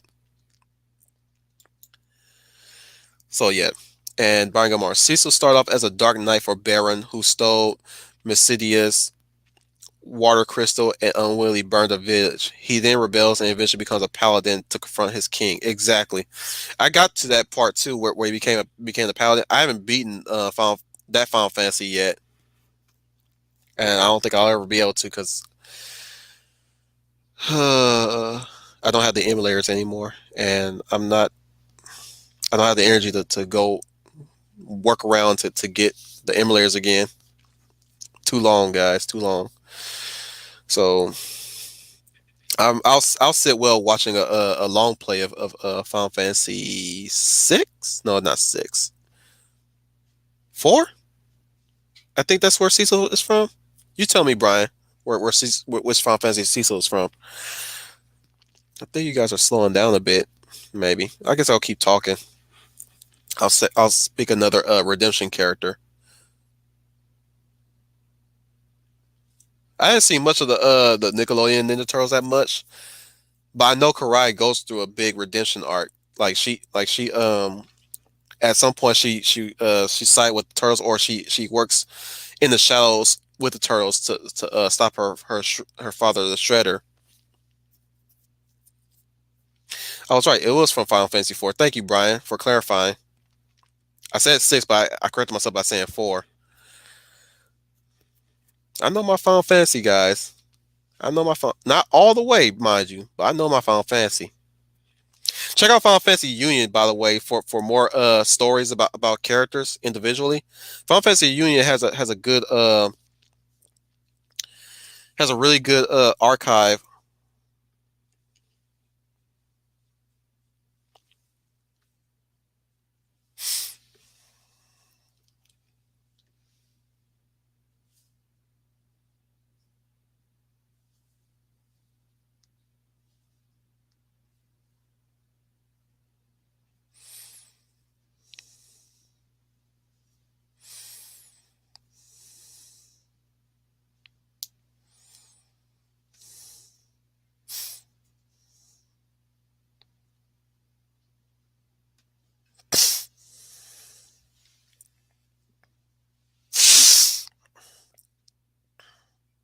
Sorry about that. Uh, right, Owen Lister. If I were writing Spawn, he at first would be a bit lost until he decides to do his vigilante gig. Then the old Hellspawn decides to train him as a warrior for what will come in the future. I think you should do that with your Bill Blaze. Don't be spending too much of your time rewriting somebody else's story. If you, I would say this, guys. If you guys have time to rewrite somebody else's story, put that rewrite to a new IP that you're creating. Like, I'll give you one good example. The rewrite I talked about for The Force Awakens and Disney Star Wars, I'm actually putting that into another story called Not Your Heroes, and that's going to be a space opera in the almost in the same vein as Ace Combat. But that's like, as much as I love talking about rewrites with you guys, I will say this: if you guys have a rewrite of a story, that's an original story in itself. The way how you're rewriting somebody else's story, you should use that to create your own story too. Just letting you guys know that. But yeah, don't be spending too much time doing rewrites, guys. Create your own stories, guys. Let plus size. The reason I asked about Bucky because he was turned into a kill machine. He did not join Hydra for his own free will, so I was not sure of his. Well, here's the thing: even if it wasn't him, he still check this out. he still feels responsible for what he has done. That does that doesn't change. Like even if he was brainwashed, as much as Steve wants to say it was the brainwash, it was the conditioning. He still feels responsible because he was the one who still did the killings.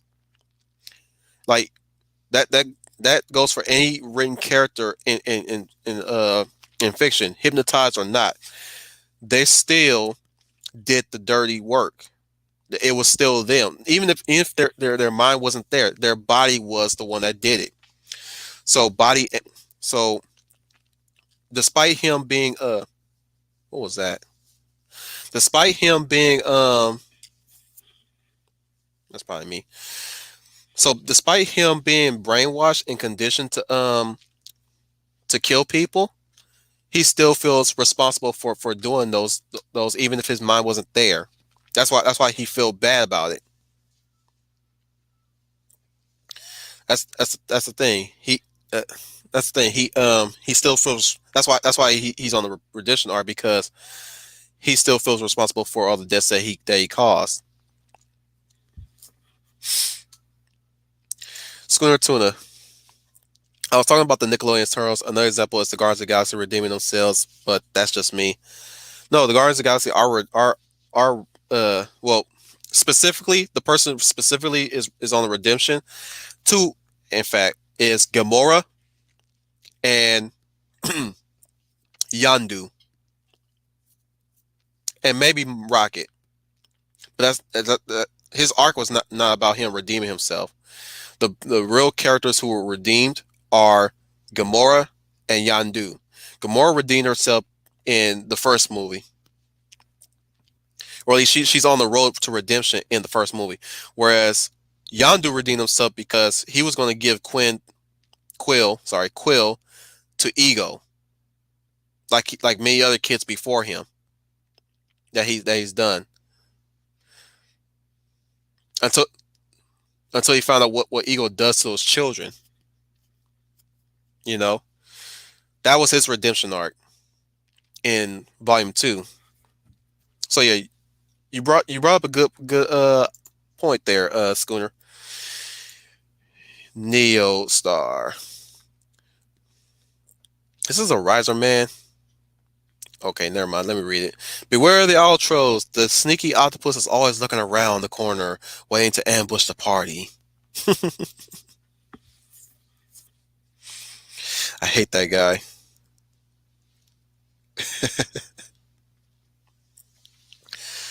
Uh, who else redeemed themselves? I'm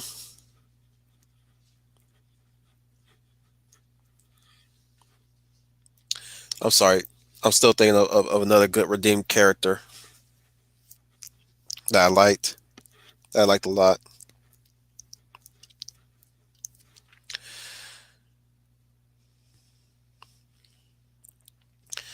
Might have been ooh, why am I blanking on her name? Dospia. Was it Dospia? No, it wasn't Dospia. She was in Zia and the Warrior Princess. I'm sure Leia plus size know who I'm talking about. Leia, you know who I'm talking about. She was the Xena wannabe, as I call her. I call her that when I was a kid because she dressed like Xena. She had her own war cry like Xena, and she always tried to be better than Xena.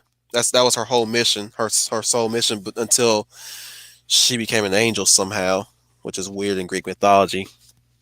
I found out that she became an angel later on in the series. I didn't see that series, but I didn't see that episode, but that was weird. It was kind of it was Xena was getting weird over time. Like heaven and hell start coming in out of nowhere, and I'm like, what the hell are they doing to my Xena? I don't like this. I don't like this one bit. Speaking of which, I need to get both Hercules and Xena on Blu-ray one of these days. I'm gonna cringe at that technology they used back then. Callisto, yes, Callisto. I always called her. I liked her, but when I was a kid, I called her the Xena wannabe. The only thing she needed was a chakram. That's the only thing she lacked was a chakram. but she was a Xena wannabe. That doesn't that I'm not bad mouthing her character, but that's how I saw her sometimes. Like she was basically Xena's shadow, like Venom and Spider Man. She was the Venom to her Spider Man. Owen Lister. I feel like I should have an old insectinator that somehow also deprogram himself like Bill Blades. Mm, I'm on the fence on that one. I think Bill Blades should be the first. I think you should keep Bill Blades as the first to deprogram.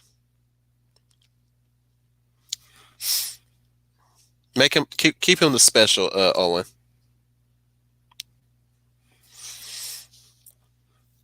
I would suggest this though. Um, you can have an ex member of the cult.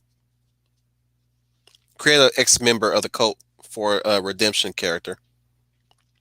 But yeah, Leah. Plus, I was talking about Callisto. She redeemed. She went on a redemption too within the series.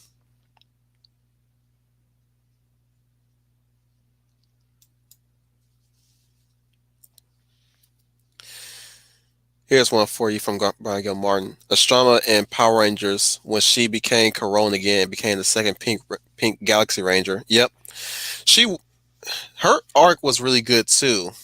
I like Corone. It's I even loved her as astronomer. She was badass as astronomer, especially when she became completely evil. But yeah, her redemption arc completed in Lost Galaxy, and that was a good move on the writer's part.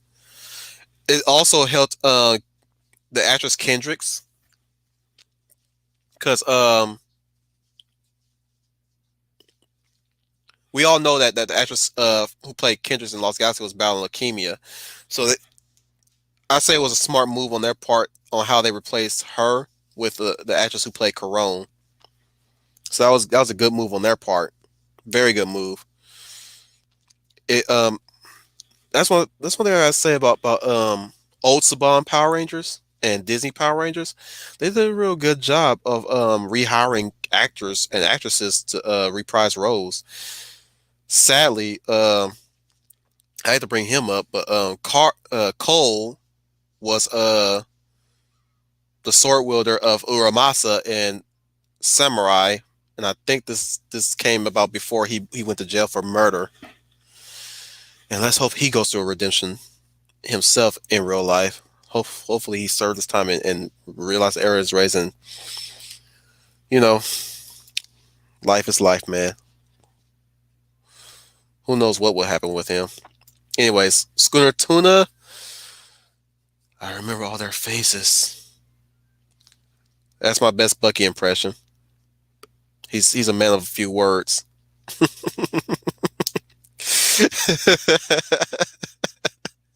I like this has changed. Can you move your seat up? No. Or Leia's favorite line from Winter Soldier. Who the hell is Buffy? Sorry, who the hell is Bucky? There's a man. He knew me.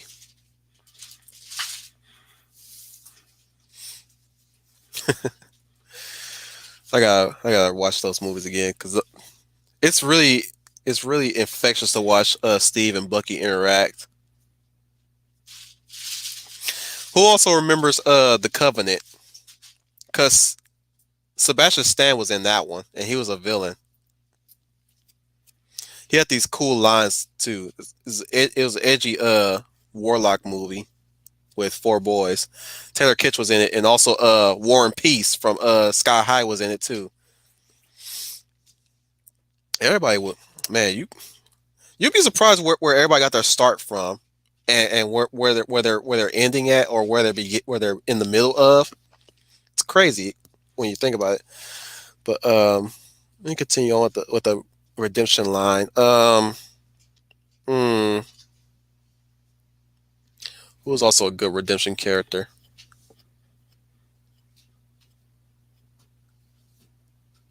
Mara Jade. I think she was a I didn't read much about Mara Jade that at all. But I know she's a redemption character too in the Star Wars EU. Her and mm,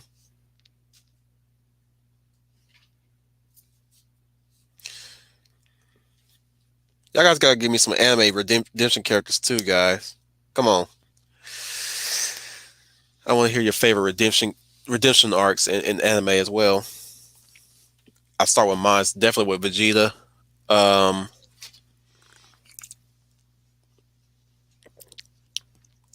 gotta give it to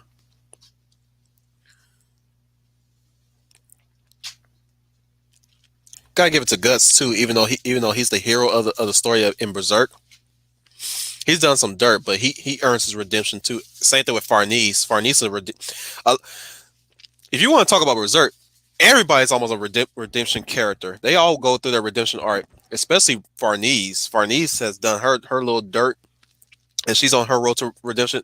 If you guys really want to look at the biggest redemption arc, look at Farnese from Berserk. She's done some terrible stuff, and you can blame the social conditioning from the holy from the holy see, but she still did it anyways. She she pleasured herself to the thought of heretics being burned. She watched as heretics burn. She even gave commands for heretics to burn. And you can say you can again you can make the argument that she was raised to be that way, but come on, she still gives the order. Like I said, she had her own dirty stuff, and even then, it's like she tried to take guts for herself from Casca. So yeah, she has a good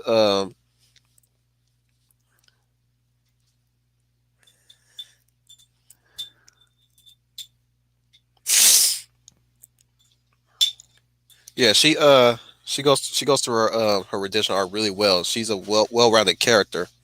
If you guys read Berserk, Farnese is a good example of a good redemption character. Let plus size. I saw the movie The Covenant on stream, but after I knew he played the Winter Soldier, oh no, I was there for the beginning. When that trailer rolled out in certain DVDs I watched. No, actually I watched it on online. The trailer. I was hooked, and I finally got the movie on DVD. And boy, he had some hammy lines that I loved.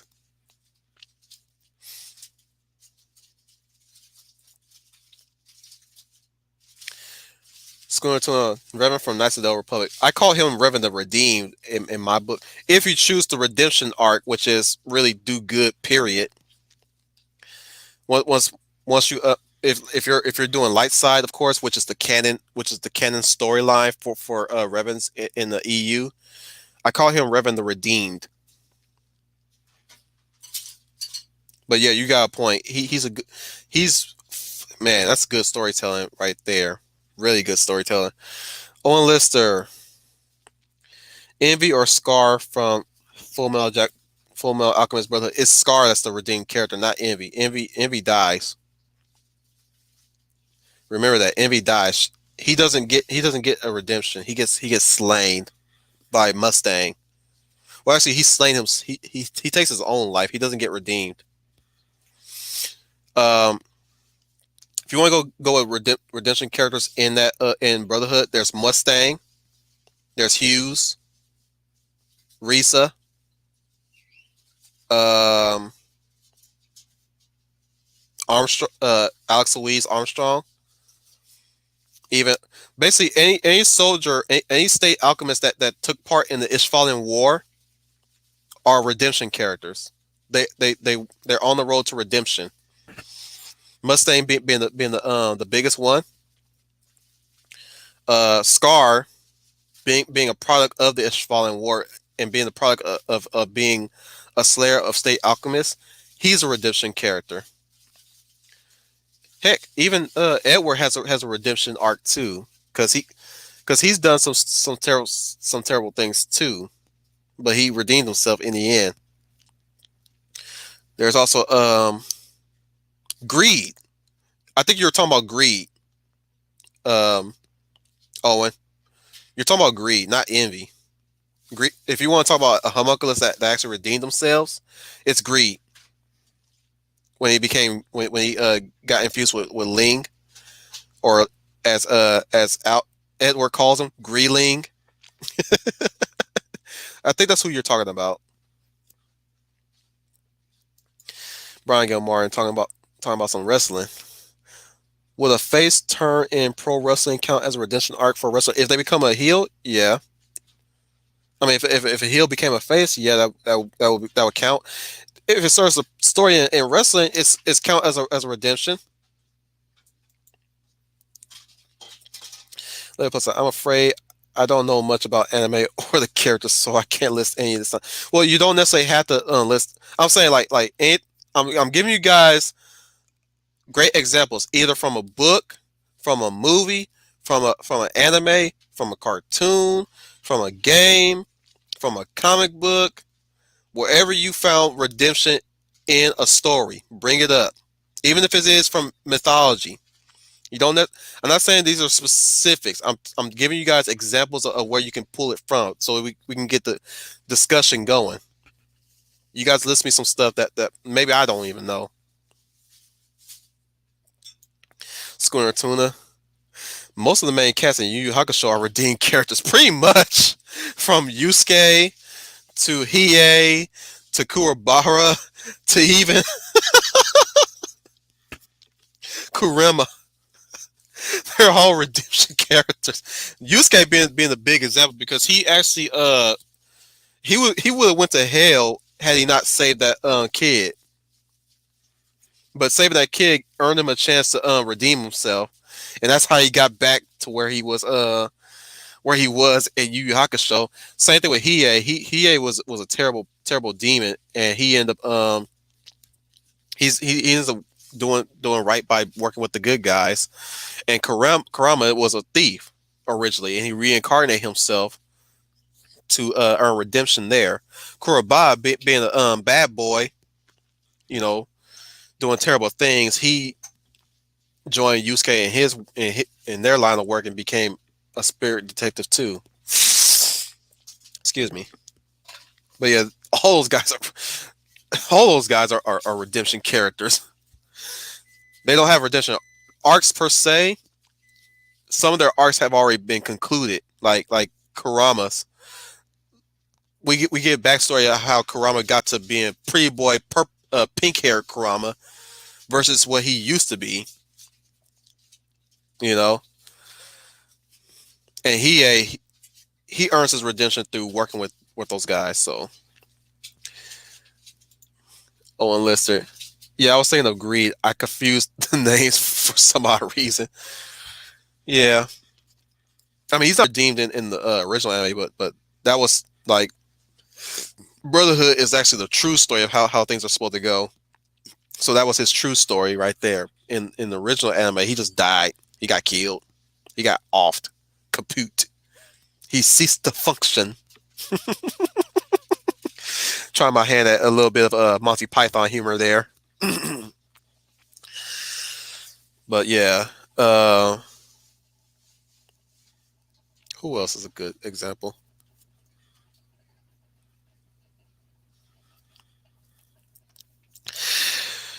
From Owen Lister again. If you want a redemption arc from mythology, look at Hercules' 12 tasks actually labors, but yeah, to redeem himself for murdering his family by accident. And that's a good message to give to people.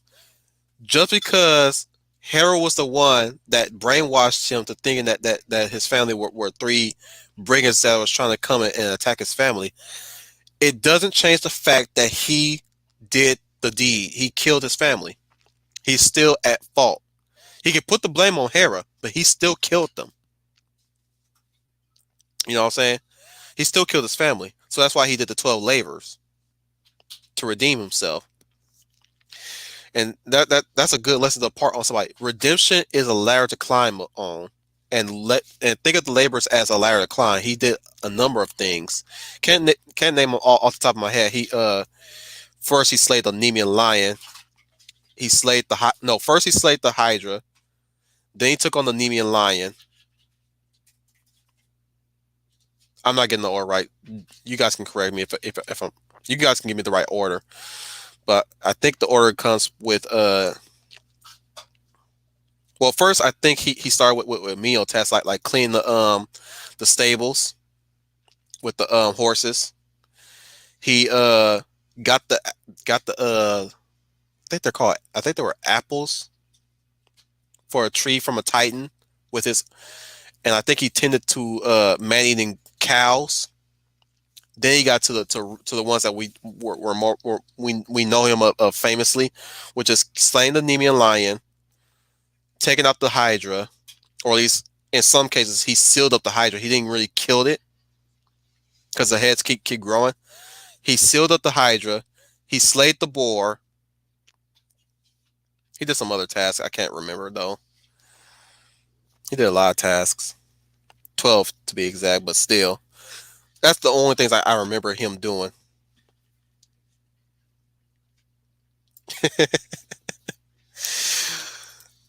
Yeah. So yeah, that even though the gods are petty and cruel, they're not above redeeming people.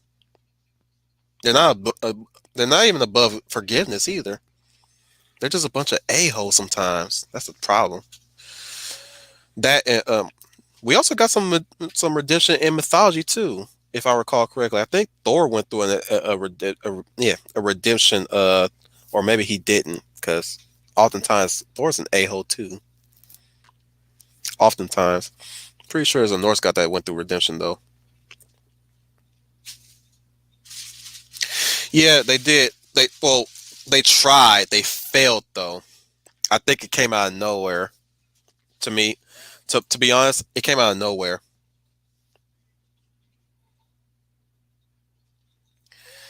That's the thing. I didn't like Lust having that redemption arc at all. Like I said, to me it came out of nowhere. Like she wanted to be human and all that stuff. And then she started working with the Elric brothers out of the blue. I'm like, what the heck is this? That's why I prefer her Brotherhood counterpart more so than her original anime counterpart, because she's just evil, completely evil,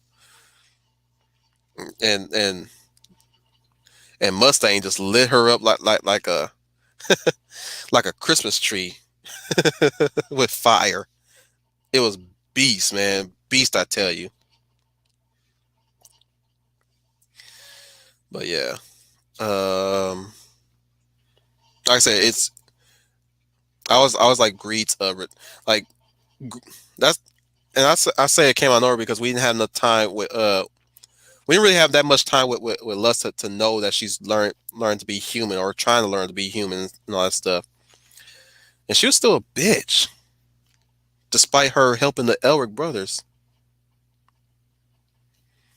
She wasn't really on. I don't think she was ever on the role of good in the original anime.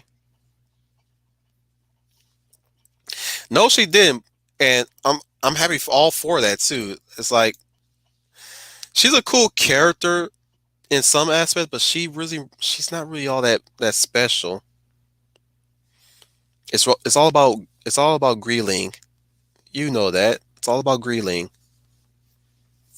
I was about to quit. I was almost about to quit Brotherhood when Greed got had possessed Ling. I was almost about to quit that one because I was under pressure. Like when the homunculus are dead, they're dead. Period. I was like, I'm not fit to go through a whole another all the way up to the series with Greed again. I'm sorry, no. Mm-mm. But then I soldiered on. I was like, you know what? This is not that bad. This is not that bad. I'm liking this. But yeah, true story, guys. I was ready to quit Brotherhood when Greed got into Ling. I was like, oh no, don't do this. No, do not bring back another homunculus. Do not bring, especially Greed. Greed should have been done. Like, but then over time, I was like, this is not that bad. This is not that bad. Okay. But yeah, great redemption arc for Greeling. Of course, we all let's not let's not ignore the State Alchemists, Roy's company. We also got I'm going to say Lord Meliodas from Seven Deadly Sins because he's a demon that's trying to that's trying to redeem himself for what he's done in the past to the angel and the mortal worlds. I think he's a redemption character too. We'll see. We'll see where it goes because he's starting to get a bit darker.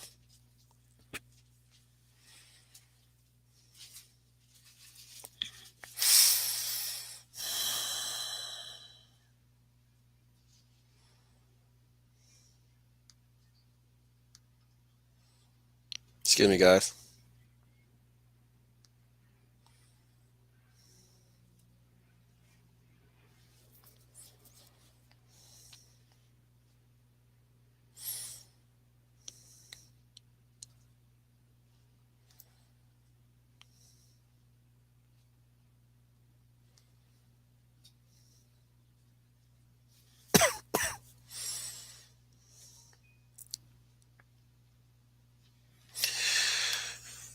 Excuse me.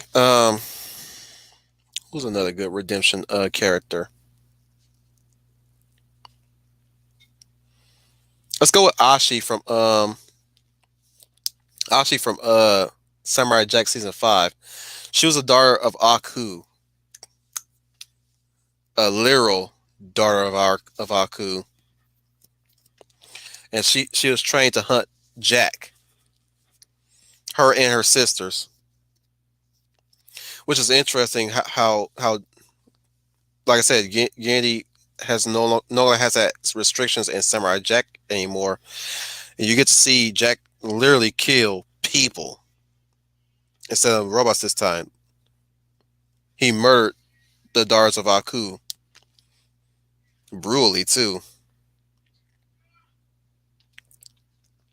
But Ashi learns that Aku is not the benevolent father that she's raised.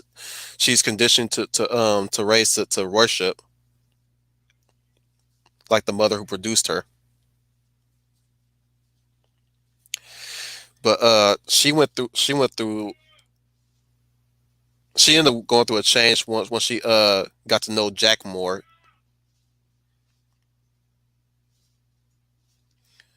I don't know who that is. I'm gonna try to ignore him.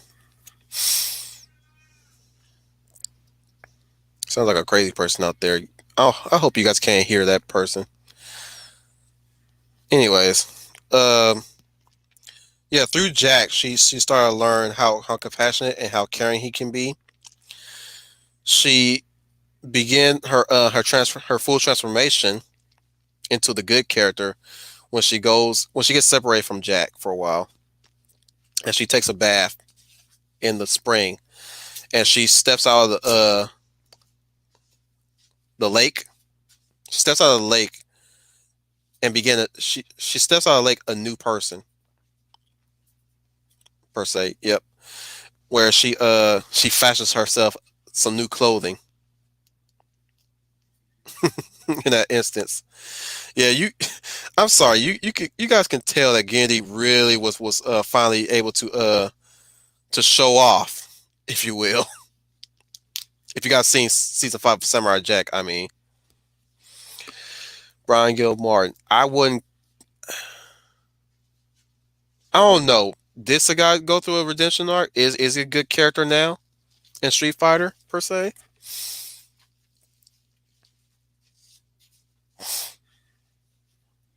You tell me. I wouldn't know. I haven't played Street Fighter in a while. In a while, I mean a long time. So I wouldn't know.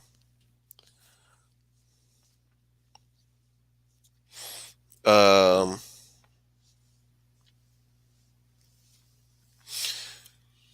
Tekken characters. Hmm.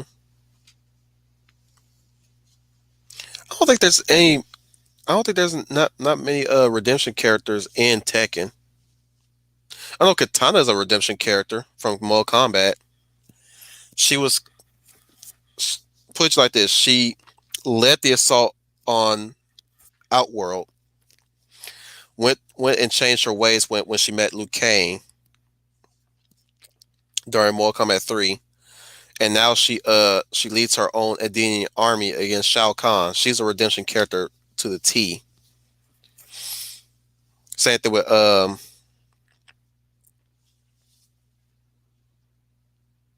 no, there is no redemption character in Soul Calibur actually. He might have Sagat. He might have. I just don't know. I just don't know if he did or not. I think he just gave up trying to fight Ryu and just continue to be the Muay Thai king. I think that's what they're doing with Sagat.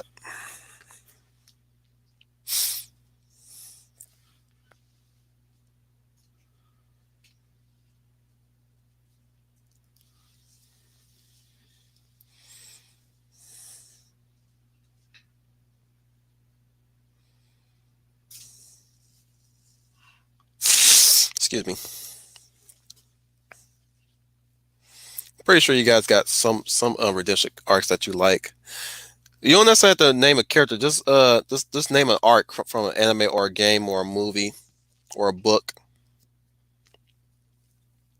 Lancelot from from Arthurian mythology. Lancelot, that's a redemption character if I ever knew one. Betrayed his vows as a knight, betrayed his king through his woman.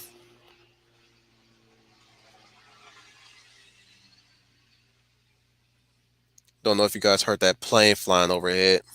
That's why I stopped. It's been a weird day today, guys. It's been a weird day. But yeah, Lancelot is an archetypal redemption character too. Like I said, he betrayed his vows as a knight through betraying his king through his woman. He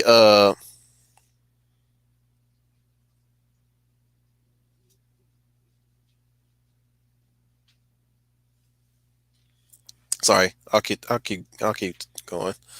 Ran away from majority of the time that the king was sickly and the Holy Grail arc started happening, and he came back to aid Arthur and his knights against Mordred and sacrificed himself for the good of it.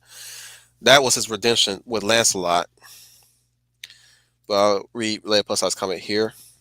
I hate to get off topic, but I find it interesting that in the comic, Tony, who was still alive, gives the offer to Barnes to replace Steve as the new Cap in the comics. Yeah, I remember that too. And you have to also remember, Leia, Barnes was not the first person he went to. Remember that.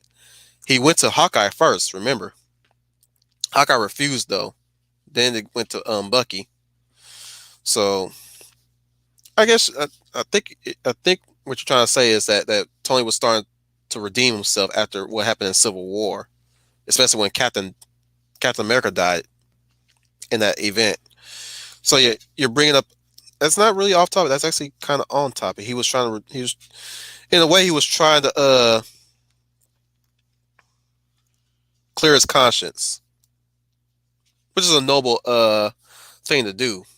There's to him there should always be a Captain America, which is good form on his character, despite Steve being dead for the majority of the event. After the event, he wanted Captain America to keep going. It's like what what Lex Luthor did in All Star Superman, which gives the blueprint for that's where that's where I got it from, Owen. That's where I got it from. Which I'm sure is different in many versions of Arthurian lore. But that's where I got it from in Excalibur. But yeah, back to what I was saying, Leia. Like I said, it was like what Lex Luthor did for Superman, All Star Superman. He basically built the genetic blueprint to make Superman in case if they need to clone him.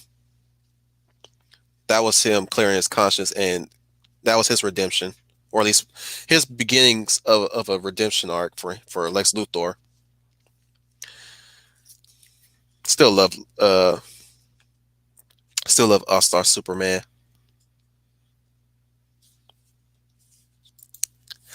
Land plus size. The Beast in Disney Beauty and the Beast, the anime movie, not the crappy live one. When the Beast fell in love, was he redeemed by love? Here's the thing. I will only call it a redemption if he actually did something terrible to her. So far, what he did in that movie was just yell at her and tell her to get out. He didn't really. It's like, here's the thing: the Beast didn't really do cruel things. He was terrible, but he wasn't bad. The curse is for them to fall in love the right way, and I think he self-sacrificed to do that too when he fought Gaston. Why pronounce it like that? Gaston, not Gaston. I I was young. I used to pronounce his name Gaston, but no, I think it's more of a I think that was more of a hero's journey for him to learn a lesson. I don't think that was a redemption arc because he didn't do anything. I don't think like I said, he did terrible things. I don't think he did things to really counts as him earn redemption. Like, say for instance, he for him to redeem himself, he probably had to hurt somebody really bad. Like say for instance, if he became a beast and his father was still alive and he killed his father by accident in his rage, I would say that would be a redemption right there. But he didn't really do anything bad. Only thing he did was just be mean to a witch, which I would say the witch is kind of petty in a way. Yeah, Owen, but that's again, that's just imprisonment. What was he wrong to do that? That was his house, right? Was he wrong to do? I'm just saying, by no means how he went about it. I will say this: it's still wrong, but at the same time, he was justified in locking up Maurice. That was his property. He came, grant his servants let him in, but he still owns that castle. So was he wrong for locking him up for trespassing? I'm just saying he didn't do anything really bad per se. He just needed to learn to be nicer. He had to learn to be nice. He's I wouldn't say he's evil in a way. He didn't really do anything bad to redeem himself. He did something heroic to start him off on his hero's journey by saving Bill from the wolves.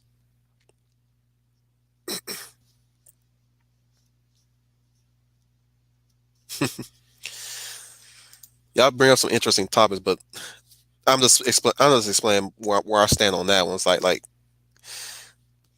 even as a kid, I'm like, well, he's not wrong. Maurice is there uninvited, so I mean, is he really is he really bad for doing that? I mean, it is his house,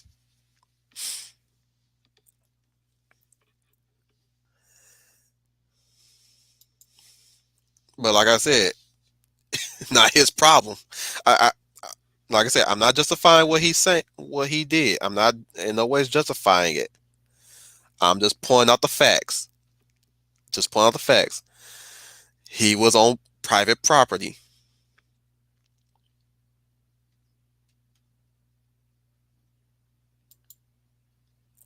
Okay, Neil. I know you want me to quote this one. I just need a place to stay.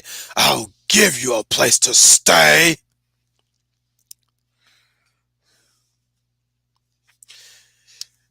He's look, dude. Just say just put it like this, Owen. He's lucky to even be in a prison. I'm pretty sure the beast. I mean, if anything, the beast would have probably hanged him. You know, but still, I'm just like, is it really? Is he wrong for doing that? He's a, put it like this: the beast is an a-hole. He started off as an a-hole, became a better person through bail. You know, I'm just saying he's an a-hole. That's all. That's all you gotta put it like that. He's not evil. He's just an a-hole. It could have been worse. It could have been a lot worse. That was just that was just mercy, right there. I love Maurice. I love Maurice, but I'm like, I can't argue with the beast there. It's facts. It's just facts. He's on private property, so he's getting sent to the dungeon. But we can argue this all day. Uh, Simba goes,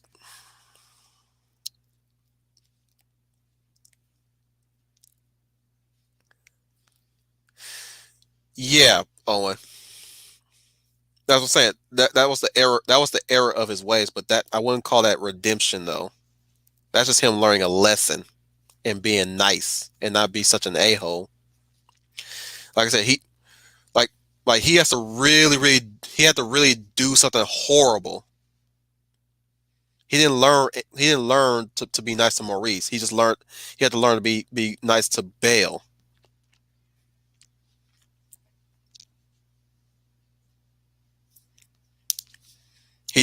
In other words, he traded one prisoner for another. That wasn't really redemption. It was just him learning a lesson. Neil Star. But seriously, that scene where Beast fend off the wolves to save Belle was one of my favorite sequences in the film. Mine too, dude. Even and I'm a werewolf, dude. I have no sympathy for those werewolves. Granted, they wanted her because they were hungry and the horse. But yeah, that was a chat moment for Beast right there. That's not redemption though. That's heroism. He's a hero. He's not an irredeemable prick because he has a. Remember, here's the thing, guys. If we're going to talk about the Beast, there are moments where he reconsiders his decisions. He has a moment to really contemplate what he's doing, but he hasn't done anything terrible per se. The only thing he does is shout at people. That's it. I'm saying he has to do something really hard. I'm talking about when when Aang kills that buzzard vulture, that wasp vulture. I'm talking about stuff like that. Like I'm not expecting him to kill somebody. Well, I do expect for him to do something so terrible that it really shakens him. Like shakes him up. But he hasn't had that moment at all. He never did. He had to learn how to be nice. And he went he went out there to save Belle from the wolves because he didn't want to see her get hurt. That's heroism. That's a hero. There was a hero inside of him trying to get out, and he unleashed his hero. And that's where they connect once she start treating his wounds and stuff. So he's still a hero. He's not a redemption. He's not evil. He's just misunderstood. Um, who's a good example so you guys can know.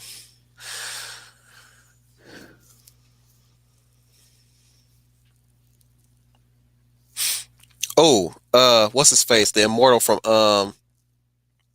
TMNT 2005, the movie.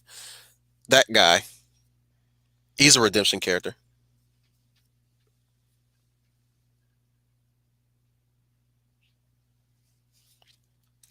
Dude, that's a product of Disney.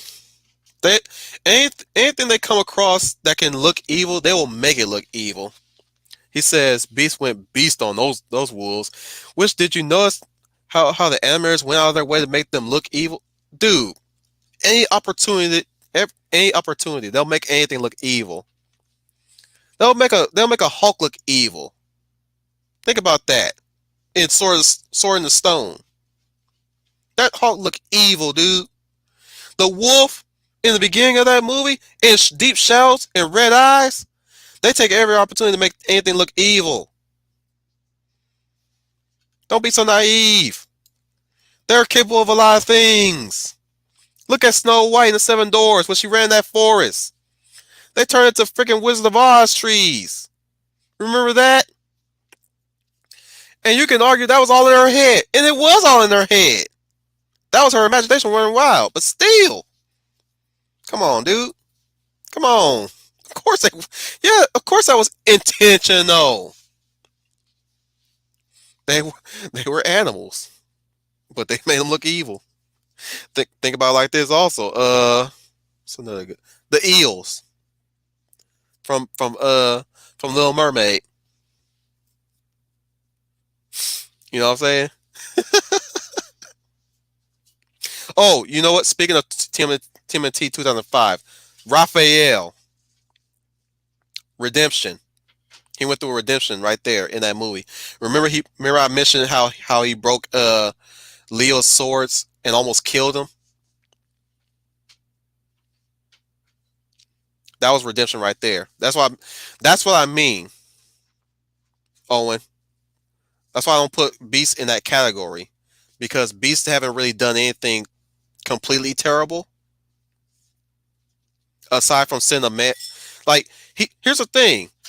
He didn't even push the guy out to go fend for himself. He actually put him in a magical carriage and took him back to the village. Or at least he took him far away enough from the castle to get back to the village quickly enough. That's the thing. He didn't really do anything bad to Maurice. He sent him away, yes, but he didn't send him away on foot. He put him in a carriage that carried him off back to the village. Thank you. And how far that thing got is how he's able to get there fast enough.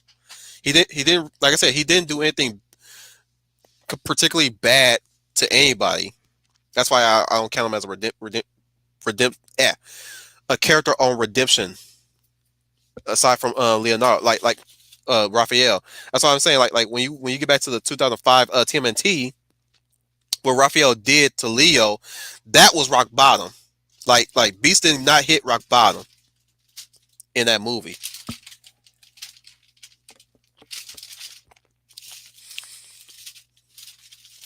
Like imagine him backhanding Bale. That's where he would have hit rock bottom, and that's where he redeemed himself. That's where he would be on the road redeeming himself.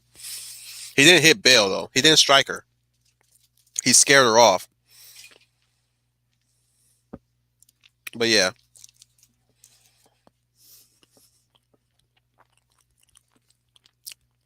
I understand you making an observation.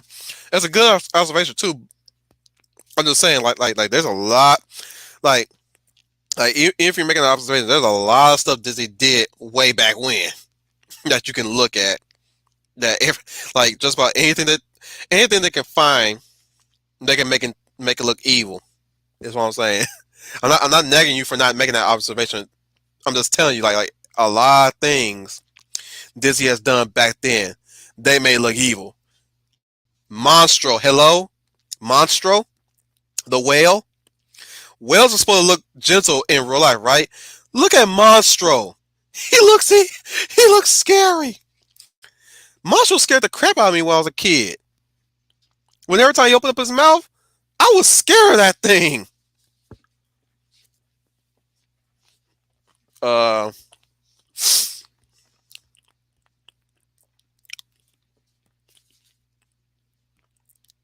I mentioned Raphael.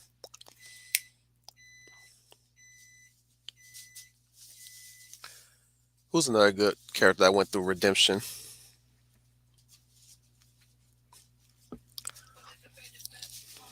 Hmm.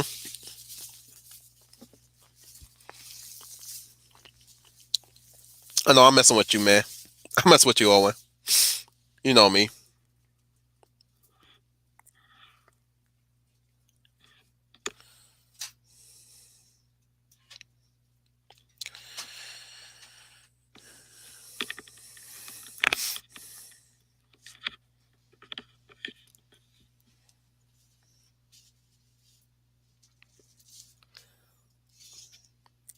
I agree, Brian Gilmore. That thing, man,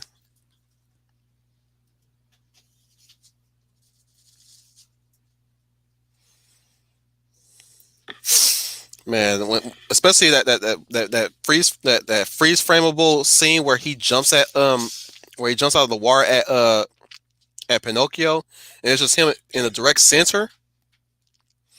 That's scary. That will forever haunt me. Where he just like leaps, like you just got that still, you just got that complete centered shot of him leaping at Pinocchio and his dad, and he's about ready to eat him again, and he's got that mouth agape. I'm like, oh my goodness, that's whew. As much as I watched that movie so many times, that still gets me every single time. That and the shark in Little Mermaid in the opening act of Little Mermaid, where she's in that ship. That shark scared the crap out of me when I was a kid.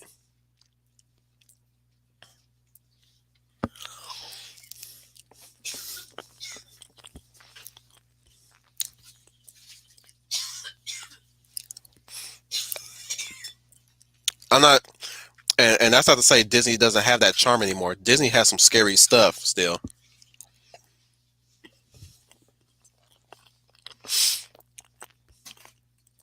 Yeah, I agree with you there, Owen, about the screaming heads in Return to Oz.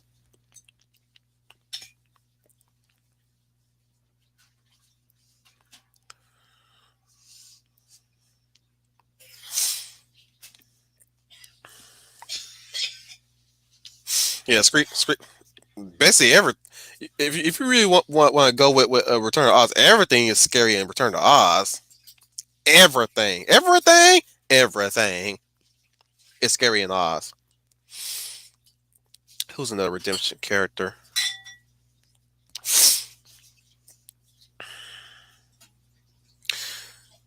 Ooh,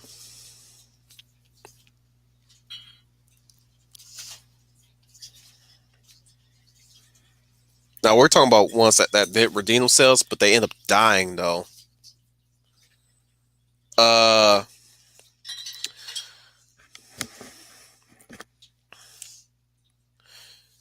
I'm not gonna bring it up because I don't remember his name, but he was from Secret of Nim. There was a redemption character in that one too. Um, who was a good redemption character? I think we can go into go. I think we can go into impressions now. We're in a 2 hour mark. You guys want to hear some impressions? I think the subject is done by this point because I think I've ran out I think I ran out of things to talk about. Maybe I should call it a night now. Call this a stream. This might be the shortest stream out of all of them, actually. What do you guys think? I think you guys are ready to tackle something else. You guys are fading on me. Seems like. Yeah. You know what? Might as well. I think I should just stop the stream now. So that will have to be it, guys. I'm glad you guys came in here, contributed as much as you could, and we did a good job talking about this stuff. And I think tonight is Rule Out the Red-Nosed Reindeer with the Pacellis.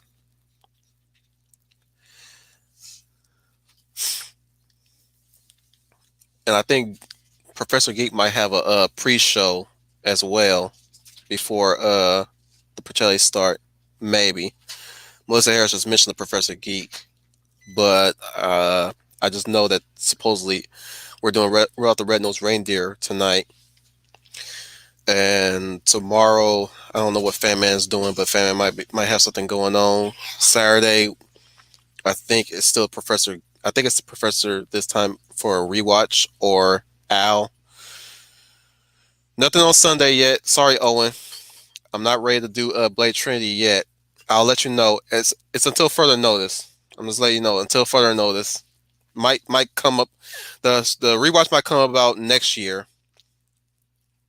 Reason I need to get a new laptop. My laptop died on me last week. Sadly, guys. So that's not gonna be happening anytime soon yet. I will be with Matchstick on Sunday, and I will be with Matchstick on Friday tomorrow for Arkham Origins stream. If you guys are up for that, check him out on Friday for the Arkham Origins stream. If you guys are up for it, I mean,